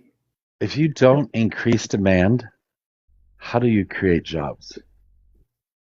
Increasing tax cuts also increase demand because it leaves more money in the consumer's pockets. No, the consumers are the 99% of the population. You're talking about cutting taxes on the wealthy, on the business owning class. You're not considering small to medium-sized businesses. Okay, you're still talking about people that are more wealthy than the vast majority of the populace. The demand, if you want to spike demand, if you want to increase demand in this country, you give the money to the people that spend every single penny that they get their hands on. And that's the people on the bottom. That increase in demand forces companies to open and forces companies to create more products and forces companies to hire more people to create those products that the people are demanding. But if you give it to the wealthy or the business owner, then they're not going to create jobs unless there's a corresponding demand for more of their products. But if the people on the bottom are poor and are not demanding anymore, they're just not going to create the jobs. That's based on the assumption that you're not giving the tax breaks to the low to middle earners. We don't. Yes, you do. Republicans don't. Yes. You look at the Big Beautiful Bill, and I'll take one thing out of the Big Beautiful Bill, and that's the standard deduction. The standard deduction. Do you know what the standard deduction? Do you know what the standard deduction is? It's like $2,000. Oh, fuck. Never mind. Shit. Fuck. What? So the thing is... No, that's not even fucking close. What is the current federal standard deduction? Like 16,000. Oh, yeah, duh. Okay, sorry. It's the rate of poverty. Generally speaking, the standard deduction is set at the rate of poverty in this country. So you don't pay... I mean, if you talk about taxation, and it's a progressive tax system, and there's all sorts of statistics about what the 1% pays in relative to the bottom 50%. You know them. You've heard them. So yeah, but they own more. They own that much more than everybody else. Yeah, but that's not it's not a piece. It's not a pie where there's a finite amount of money. They're not getting rich. If you take a snapshot in time, they're not getting rich at the expense. If you take a snapshot in time, it actually is a pie. It is absolutely a pie. Yeah, I contend that the billionaires are not getting rich at the expense of anybody else. So let me ask you something. 100%. Can you go above 100%? Taxation? That represents, no, 100% of something. Can you go higher than 100%? Well, yes, I understand.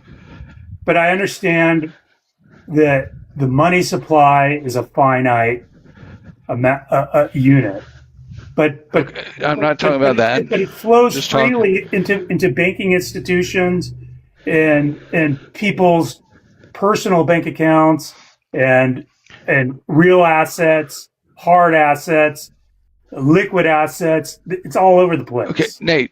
Let's do simple math. 80%, please, 80 I or need simple math. let's say 5 or 10% of the people in this country own 90% of the wealth, right?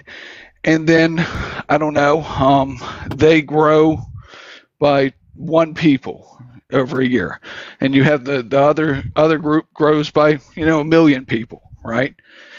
If that shift doesn't change, they still own 90% of the wealth. That 10% owns 90% of the wealth, and that 90% own 10% of the wealth. Has the share of the wealth increased or decreased for each group? Work harder. Become wealthy. The opportunity is there. Well, the opportunity shrunk too. Hold on. You have equal opportunity and equality. See, that's the difference between the communist view and the capitalist view is equality of opportunity and equality of outcome. So in between somewhere there is the continuum of what? You're just saying random shit. No, I'm not. It's equality of outcome. If you want to tax the hell out of all the corporations and billionaires, we kind of are already. But in regard to the landscape of the economy and the job market, et cetera, there is plenty of opportunity if you want to work hard in this country, and that's what makes our country great. If we're abusing them like that, then how come we're like number 2 destination in the world for billionaires and millionaires to immigrate to, Nate? If we're so mean to them. I don't know. I don't get that question at all, but everybody. You said we're already taxing. They want to live here. Everyone wants to live here in this beautiful country. But we're so abusive towards them. Why would they move here if we're already taxing the hell out? You said we're already taxing the hell out of them, right? Well, it's a progressive tax system already, and I'm not saying we tax the hell out of them. We have a progressive individual tax rate, but the business is regressive, right? When you look at tax rates previously, they were a lot higher, and things have changed. Yeah, with Reagan and cutting taxes, and I understand from that standpoint, it seems unfair. It really does. Yeah, I'm not conceding that 100%. But it's a multivariable equation. And you can't just simplify it by putting a label on it and saying this bad, ugh, and this better, ugh. No, we need to have a bipartisan spirit and understand the issues and come to decisions together on what's best for society as a whole. Well, we can't do that because you're stuck in the clouds and you're using nothing but propaganda. Oh, fucking shut to define your belief structure. Is that okay? God, well, I don't know that you understand how any of this shit works. You somehow think if you give rich people money, they're going to create businesses and create jobs. They can't create jobs if there's no demand. And there's no flaw in that line of thinking. What you just said, there's no flaw there. Right one out. So you're saying if we take money from businesses and give to the poor, everybody's happy and we're a optimal society. Did I say that? That's what you implied. No, it's not. Well, it becomes a moot point. Almost becomes. I said that you have to increase demand before jobs are created. Jobs cannot be created. The demand is there. The demand is there. We're the greatest consumer on earth. You said it yourself. We're the richest country in history. But it's so what's the problem with demand? But it's not there because we're only at a 4.2% unemployment rate. so it's not there. If it was there, if demand was met, Oh, so how do we increase demand? if there was demand, we'd be at like a 0% unemployment rate because How do all we these do? I'm jobs, sorry. all of these I'm a little jobs. slow. Can I finish my fucking statement? No. Oh, you're going to drop me, aren't you? Go ahead. It's fucking stupid. If there was so much demand out there for products, then people would be starting businesses and everybody would be hiring and we would have a 0% unemployment rate and we wouldn't be able to fill the jobs that people are trying to create. But the demand is not there, so the businesses are not being created. So if we're at 100% unemployment, there's no, you said it yourself, I think, a week or so ago, that if there's 100% employment and we increase demand, how do I start a new business because there's nobody to hire? That is correct. We cannot be at 0% unemployment. Otherwise, the economy collapses. So what's the optimal employment level? What's considered full employment? It's 2.5 to 3.5% generally. Okay, and what are we maybe now? Maybe 4, like 4.2. What? Okay, and so you consider that a high tier, high priority problem for us to address? I don't consider that a problem at all. But I would like to increase demand, which will create jobs. I also want to import labor. I like having immigrants in the country. I like what immigrants add to the country. And since we have a decreasing population in this country because we're not having enough kids, we probably need to import that labor. That's the only way we're going to grow the economy. The economy is not going to grow if we're not increasing demand. Okay, I completely disagree respectfully that bringing in volumes of low to middle skilled workers from countries of wildly and differing cultures helps society as a whole in the long run because our GDP numbers are increased is a fallacy. Why? Because you don't. We don't need a nation. Okay, somebody going down to the liquor store and buying a 12-pack of Modelo does not better society as a whole. We need the innovators and entrepreneurs and graduate type jobs, professional jobs to be filled. I agree. That's something that the U.S. is good at: innovation and invention. That's what we've always been good at. Yes, we're always advancing, but we're falling into a rut right now where the other countries are advancing faster than we are. Especially it doesn't matter. It doesn't matter. We're not a globalist economy. It's a nationalist economy. No, it's not. And we still are the greatest. No, it's not. No, it's not. We buy most of our products from somewhere other than the United States of America. I know. So, but we're still it's a globalist economy. What are you talking about? But in regard to our population and our domestic well-being, we are not globalist. We are sovereign. We sovereign. Fucking are. In regard to trade and commerce, yes. Okay, we're talking about the economy, so I don't know why you want to go to something else. But if you want to start talking about your fucking racism, we can do that shit too. It's not racist. It's cultural. Yeah, when you start talking about cultures from these third world nations or whatever, yes. You're a fucking racist and you're saying racist shit. Okay, no, we'll swing it back to how that relates to the economy. I'm sorry, culture does not relate to the economy. No, when we bring all these low-skilled workers who don't speak English, and the only jobs they can get are working. Now it's about fucking language, for Christ's sake. I'll tell you what. Do you want Americans picking strawberries? Okay. When we take 1/4 of Mexico's population, how about you answer my question? Do you want Americans picking strawberries? And when we go into austerity measures, so you don't want to answer the question. Yes, I want kids. I want 17-year-old kids, 18-year-old kids. You want to put the children back. You want to put the children back in the mines, is what you're. Dude, I live in farm country. So you want to put the children back in the mines? That's what you're telling me. In the mines? Yeah. What are we mining? Put the children to work. Oh, tried Joe, this it's already. the It was fields, fucking buddy. gross. The fields. Dude, I'm looking at a farm. I'm looking out the window looking at a farm. Okay, there's automate. It's all automation. Okay, picking strawberries in California is one thing, but there's a whole big country and there's a lot of agriculture and a lot of it's soy and corn and barley and all of that stuff, and it's all done by automation. Okay, yeah, there's some labor intensive jobs to lay pipe and things like that.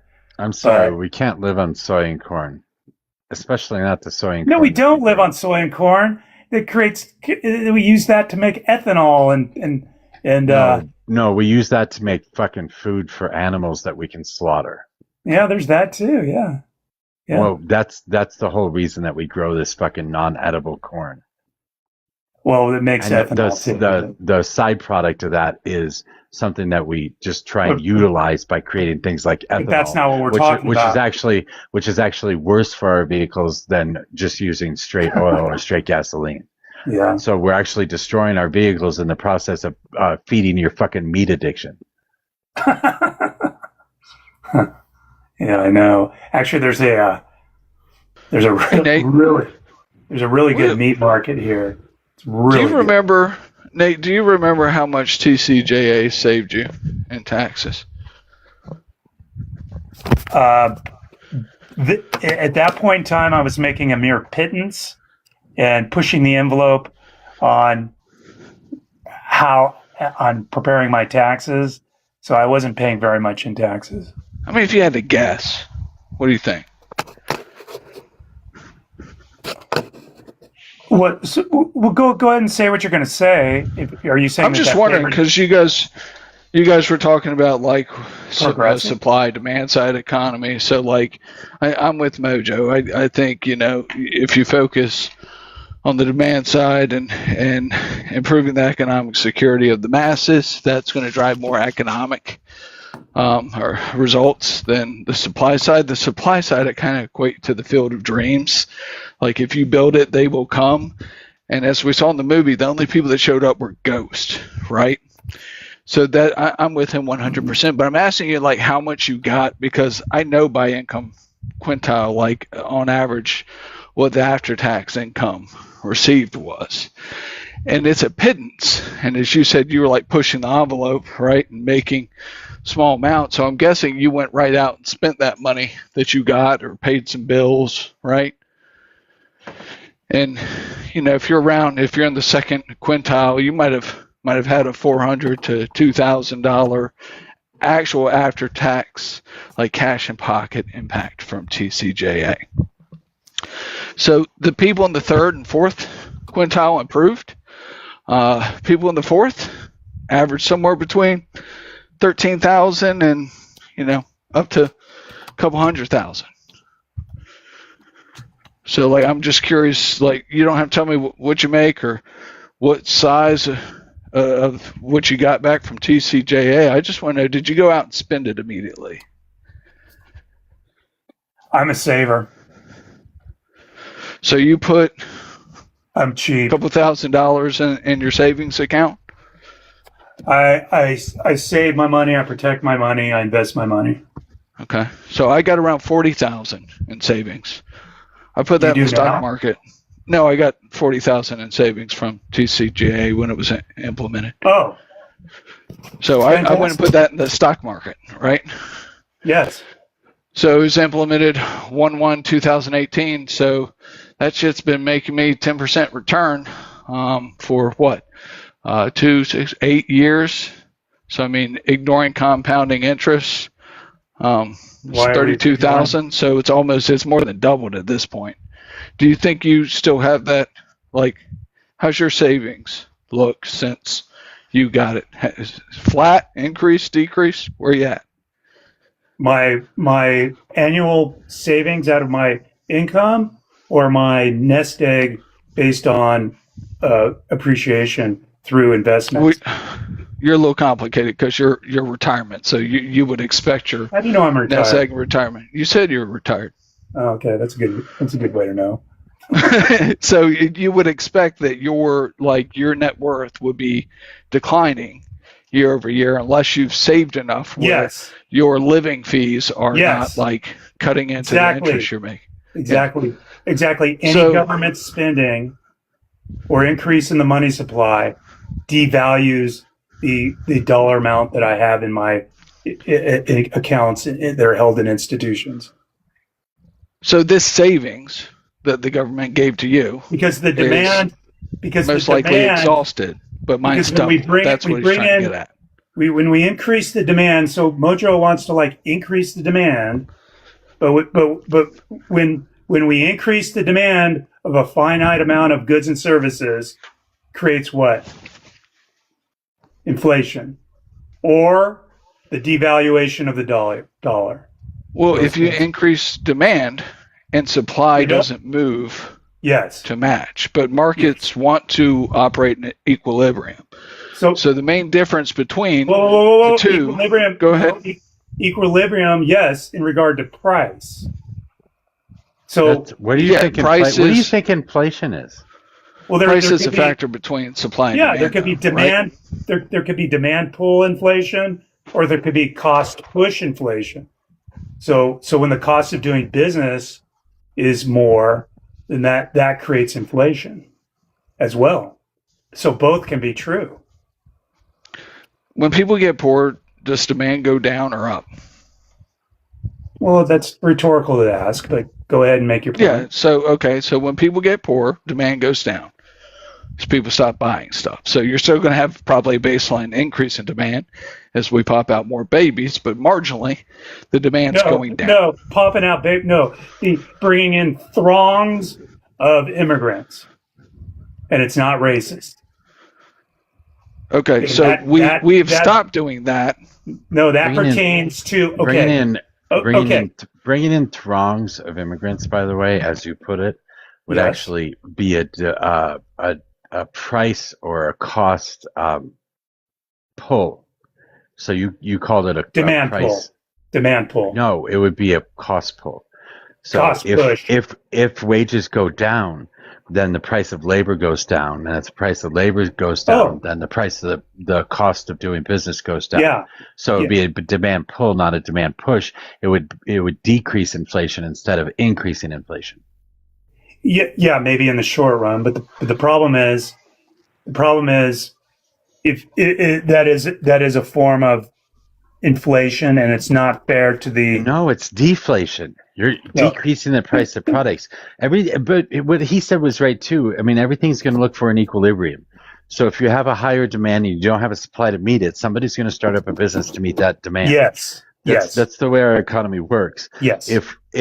If we don't have the demand because the poor people are too poor to actually buy more shit, then businesses go under because they don't have enough demand to actually stay in business. People lose their jobs because of that. Correct. Yes. Okay, that's supply side economics that causes that shit to happen. No. Yes. No. Because the other variables are the cost of doing business. So if you can lower the cost of doing business, your But total. even if you lower the cost of doing No, if your business through sales- subsidies, even if you lower the cost of doing business through subsidies and through subsidies. through subsidies from the government. If we tell Intel that we're going to give them a certain tax break if they create more microprocessors this year, and they do that, that will decrease the cost of making the product, but it doesn't increase the demand for the product at that point. So they have a bunch of fucking microprocessors they can't fucking sell. So they're not going to create jobs with it. They're not going to create those products because there's not a that's not demand for those untrue. products. That's not untrue. So That's why supply side doesn't work. Because it all the circles. supply has to react to the demand. It all has circles to. back to that, huh? Well, yeah, the supply has to react to the demand. It can't be the other way around.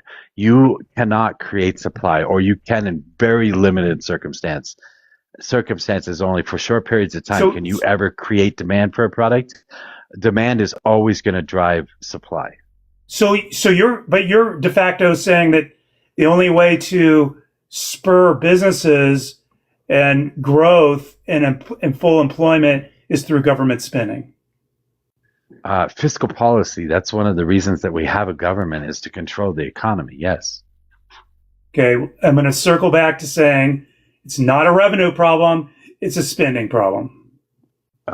If I'm going to agree with you, I'm going to tell you that we spend too much on our fucking military. Okay, agreed. So cut the military But budget. here we are at 40. But here we are at 40 trillion in debt. I think it's 47 now. 47. Well, I'm hearing 40 trillion. I haven't looked at the book. I think it just went up to 47. But it just went up 7 trillion overnight. It went up 7 trillion since Donald Trump took office, I think. Bullshit. I'm not kidding. I'm not kidding. I think that's what it's done. Yes, Donald Trump is bad for the economy. The fuck? Okay. Republicans are bad for the economy. Always have been. Yeah. All right. Hey, it's been a pleasure. Enjoyed it. Thank you. Hey, before we go, Nate, you ought to look into the mass migration wave we had in like 1850s, 1870s, and the economic impact to the country. Okay, that was before we were a social state, and I'll just leave it right there. Have a good day. So Trump made us into a socialist state. W for Mojo. I'm firmly convinced that Republicans are just too fucking stupid. It's willfully so. It's not that they're stupid. You have to recognize that their ego, right, is in a death fight with their ignorance. That's what it is. It's not that they're too stupid, but to admit that they're wrong is too big of a blow to their ego. So they're not going to shed their ignorance because it hurts their ego too much at this point. Anybody can come up if you want. And come on up, join the varsity. I do like doing these 2-on-1s, 1-on-1s. I do like. They are fun. I do enjoy them. I think it's interesting because then it decreases the amount of side chatter. We're not changing the subject all the time. We get to drill down into one subject. I like doing that. That is the worst part of the larger panel. It's like, look at the kitty all over the fucking place. Yeah, we just start moving from one thing to another. That's brutal. It drives me crazy. I guess it's okay with a bunch of liberals, but you add a couple conservatives on there, and the conservatives can just easily direct the conversation somewhere else because oh my god, they say something that's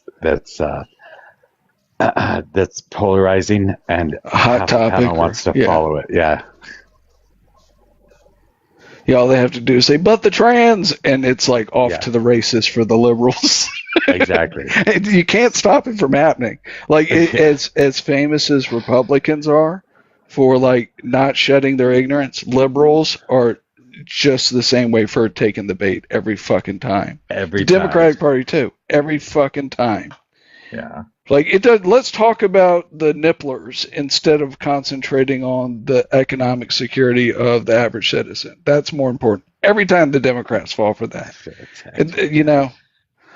Yeah, I saw this in Spades the other night when HR did her little thing on freedom. So she did a little presentation on freedom and the philosophy behind freedom, and we wanted to have a conversation about freedom and the philosophies surrounding freedom. So Rousseau, Locke, Hobbes, all the way back to ancient Rome. She was talking, I can't remember, I can't pronounce his name, Dostoevsky. Anyway. Don't look at me, I barely speak English. She went through all this. And then we bring a conservative up, and the first thing he says, but prisons. And next thing you know, we spend the next hour I saw that. Prisons. I saw that. Yeah, but like, prisons. Fuck. So, and everybody wants to talk about prisons. Donovan at that point. Says I got a big ego. Well, it is easy. That's one of the nice things about being a liberal on a Republican panel is that you can steer the conversation. You just make one one volatile remark, and everybody on the panel is going to chase it. And as a conservative on a panel of liberals, you have the capability of doing that. That sucks. Yeah, like what Albrecht has to get up here and say, feminized brain. He's got these great lines that he delivers that incites the shit out of our side. And it does. Like, personally, I enjoy him on the panel. Just to watch, because it's a masterclass in baiting. He's what would you call it? He's a master of that craft. He's a master at baiting.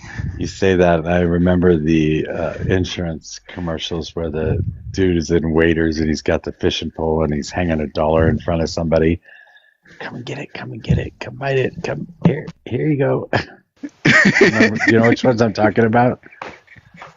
It's like an insurance commercial, I think, and it was fucking funny. That's so true. He's got wearing the Fisher cap. God, what's that guy's name? Come on, he's got it up on the fishing pole. Yeah, that's hilarious. Oh, almost got it. Oh, that's what that's what he would say. Almost got it that time. That's what it's like. Hey guys. Hi, liberal. I know. I was going to say, shit, now I'm not coming up anymore after you trashed us like that. Just kidding. It's not just liberals, conservatives. You can do it to conservatives too. If you go on a panel full of conservatives, it's easy to direct a conversation generally. Well, what about those trans beings in prison? Yeah, there's so many like red herrings. If I go on a panel and they're talking about trans people and I say, well, Marx had a plan to solve that. And then they want to talk about Marxism or communism or socialism, and I can just start talking about socialism at that point. I mean, I'm not immune to it either. I've got my certain hot topic like taxes. I'm like, sit down, let me read you some tax code. Nuh-uh, it doesn't matter what we're talking about. Yeah, you do that. Dad, I love the way tennis. Yours is law. I know, and I love the law. And New York, thank you. But I my daughter her first veritable day of law school is on Monday, but she's been in orientation all week, and it's fun because they give them all these prep, getting them ready and everything. And she calls me, and my husband's a lawyer too, so she's going in really well prepared, but it's just fun, I love talking about the law, and talking to her about it. And so, yeah, guilty as charged. For Donovan, it's any girl under 18. Oh, God. Dad, you said something, I was listening to you guys talk before, which was I liked these 2-on-1, 1-on-1. And I also liked Mojo Raccoon's dissertation. I thought that was really good. I didn't really hear it, but then she came on later and was talking about it. I think talk about a young woman who's super intelligent. I love to listen to her. But Dad said something. The way you put it, it was great. I want to adopt it. I'm going to steal it. You said it was death to their ego. What, when you were talking about their ego and their ignorance is in a fight to the death, and they're not going to shed their ignorance because it hurts their ego too much at this point. And that's not just Republicans. That's my general opinion about how we learn and grow and engage with new facts throughout life. Like, if you're unwilling to admit ignorance and shed it because of your ego, you're going to be in a non-growth state of mind your entire life. And like, when we see mostly functional adults like Donovan, it's like he's refusing to shed his ignorance on stuff that impacts his ego too much. Like, it doesn't mean they're completely ignorant, right? Donovan's super sharp in a lot of ways and probably an expert at his craft. But, that learning and engagement and challenging yourself is tough to do in life. And I think when we see adults that have a lot of problems, right, that aren't fully functioning and emotionally capable. It's this protection of their ego and that habit they've developed throughout life that keeps them stunted in their growth emotionally and intelligently. It's all in my By the book. way, I've been pushing HR to try and do more of that stuff. I've even told her I want to do a podcast with her where I can just ask her questions on particular topics. I kind of got it through a conversation because she is very verbose, and she a lot of times will speak over the level of a lot of people listening. So I can get the simplification of some of the things she says, because I kind of understand most of what she says, and I can kind of make it, put it in simpler terms for people to understand more easily. So I think we kind of make a good pair of that. So I've been trying to push her into doing more stuff like that, but she's been so super busy between work and school. Yeah, she's very. She knows a lot about a lot of subjects, economy and science, and on so many different subjects. It's very impressive, and I like it when you guys do work together. I think you could call it like Fucked in. raccoonish for like English speakers or something, like translating raccoon. It is exactly translating. Ruby, are you there? Do you know you're on the panel? Ruby? Ruby? Ruby 69? I don't think she knows she's on. Okay. I'm going to disconnect you. Just in case. I don't want you going off about something bad. You know what I think is really interesting on this subject about, just not being able to let go of it's too painful for your ego. And there's been a lot of panels, and I'm this lawyer who does not I don't watch criminal trials, especially tragic ones, because it's just too much for me. I think it's this Clancy case going on in Massachusetts. It's just unthinkable and so sad for what's happened there. I'm sure you guys know what happened. But what's interesting to me is where lay people and the general public, and I understand we're all obsessed with trials, like it goes back to OJ. Everybody's watching these trials, but people have formed opinions when they're not in the jury box. And they may think they know the evidence, but they're not evaluating the witness bringing it. And everybody's so, she should be let off for, not guilty by reason of insanity, or she's guilty as charged, she should go away for life, blah, blah, blah. But people just don't. And I'll go up on the panel, which Anthony has had panels in the morning. And I'll say, look at, I can't stand that dude, by the way. I know. I'm surprised I go, but he apologized to me because he was, I don't know if you remember, I think it was on your live, he was like saying, she's not a lawyer, she's a liar, all this stuff. But and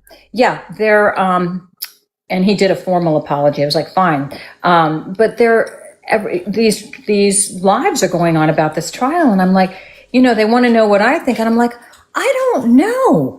I've heard these things. I've heard that everything I've heard, she's got a reasonable defense because she was diagnosed with postpartum psychosis, blah, blah, blah. But it's like, why don't you guys just let the jury decide?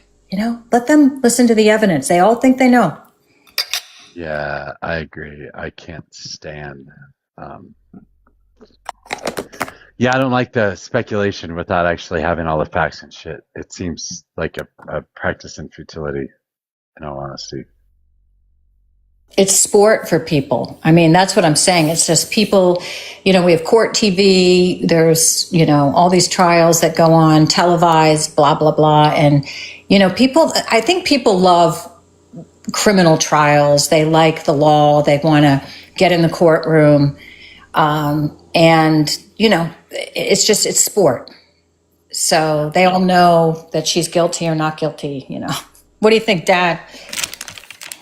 Tell you the same thing I told my wife about this trial. I don't give a fuck. I'm aligned with y'all. I don't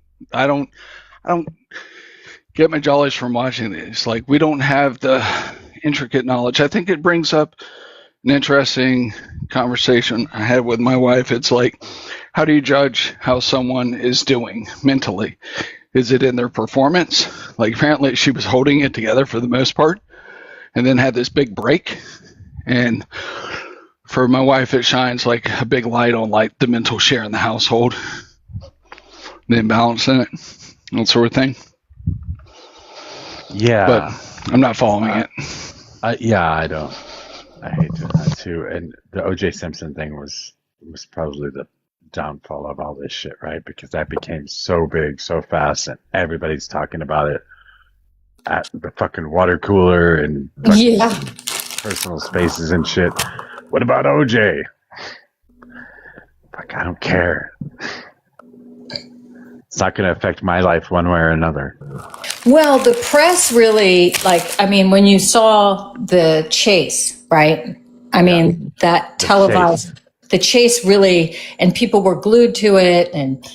But I'm old enough. I was working at a law firm in the city at the time in the 90s, and when the verdict came in, and everybody went to the conference room to watch the verdict, and there were a lot of Black employees of our law firm. This isn't my law firm. This is when I was working. This is when I was a soldier working in New York. And when the verdict came in, Dennis, are you saying you don't hire Black people? What's the deal? No, believe me, we do. We have a DEI person working in our firm who promotes DEI. Oh, don't tell Nathan that. Don't tell Too Nathan. bad. I will put a badge on my chest. But anyway, the reaction to the verdict was completely just, one side was just cheering and the other side was just bereft. It's crazy. I don't know if you guys were around for that, but you're probably too young. Not you, Dad. I don't get the sense that you're too young for the OJ verdict. Wait, I'm older than he is. Oh, sorry. Yeah, he is. He's an old man. His Vex index is much higher than mine. You sound older than me, though, I think. Yeah, probably. Just wiser. I mean, or are you talking about tonal? I'll just say both. I mean, you have experiences that I don't. But then again, I've got a lot of experiences that you don't as well. True. What is your Vex index? I don't know what that means. Yeah, okay, what is you'll figure it out in time.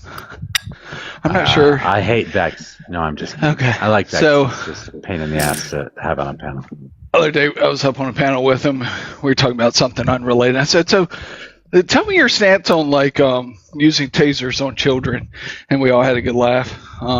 But then somehow the conversation devolved into like, as you get older, your hairline goes back and your balls drop lower. And so someone said, shouldn't that be an index, like the distance between the... And then Paul was like, yes, we'll call it the Vex index. So the Vex index is the measurement over time of how low your balls drop versus your receding hairline. So it's really a trend line. You're welcome, Mojo. Yeah, that is definitely something I had no interest in knowing whatsoever. Thank you, though. Thank you for sharing. Yeah, I heard his responses on that, by the way. I was listening to that live. I think he reassessed or restated what he thought about it, though, afterwards. Like the next day or something. Maybe. I don't know. I think it was pretty much consistent. Yeah, I mean, if the kids are like, yeah, I mean, it wasn't like shock the shit out of the little bastards, right? It was like, but the thing is that I was there when this came down, and I immediately took the position that absolutely not. This is fucking barbarian. This is fucking unconstitutional, and have all the reasons that it's. And he was like, and his argument was that, look, if you're a resource officer and there's a 6'4" guy that you're trying to control, and I've seen these things happen, and you know, and so far there hasn't been anything bad that's happened to anybody. So and he tried to bait me by saying, what would constitute enough for you? You know, that things are so violent that you would control. I said, I'm not playing that game because I disagree with it, period. So ask somebody else. But he did back off in that panel. He softened his position a little bit. People were really firing back. I think it comes like I heard some people talking about later, and I think this robot said there's like no like set time, right? You can turn it on, turn it off, but like tasers, for example, you can like, you know, it has intervals. So if you pull the trigger, it goes for 5 seconds or whatever, right? So like they already carry tasers, I believe, the resource officers. So what's the point in getting taser gloves with no like safeties or guardrails on them? Like if it comes down to it, you need to like shock a bitch. Wouldn't you? You already have. You're talking about kids here. What are you doing? I know. I'm doing it purposely. Like you already have the taser, right? So what's the point in having the taser gloves? Just doesn't make sense. I mean, I'd love us to get a point where we didn't need. I believe so. All schools? I think someone was saying that I think it was Deadpan saying that when he was a resource officer, they carried a pew pew and a taser. Interesting. I mean, they're police officers, right? Yeah, but you're in a school and you're using electricity to discipline kids. I don't know. Yeah, I think their whole argument is it's a last resort thing. But can right, you you're not using it just to randomly discipline. I don't agree with the gloves either because like they already have tasers and there's no like safety protocols on them, you know. I mean, what's the other like what other ways can they react, right? They can use their taser, they can body slam someone, and there's potential for injuries when you've got a grown man throwing around a kid, right? So maybe the 6'4", they've got to use all their physical force, but we already know that most officers are emotionally stunted, right? They got picked on in high school, so now they want this authority. So I think the chances of injuring a kid could be on par with like a taser deployment if they get slammed and like onto their head or their neck. You know, that sort of thing. I don't know. I don't have a strong opinion on it one way or another, honestly. Yeah. We should get. Yeah. Go on. You have kids, right? Yes, too. How would you feel if they were tased?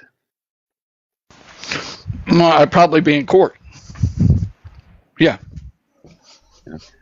I don't think they should carry tasers in school, and I don't think we should have resource officers in school, and I think we need to address the root cause of this all, you know? Okay, so I misunderstood what you were saying. My bad.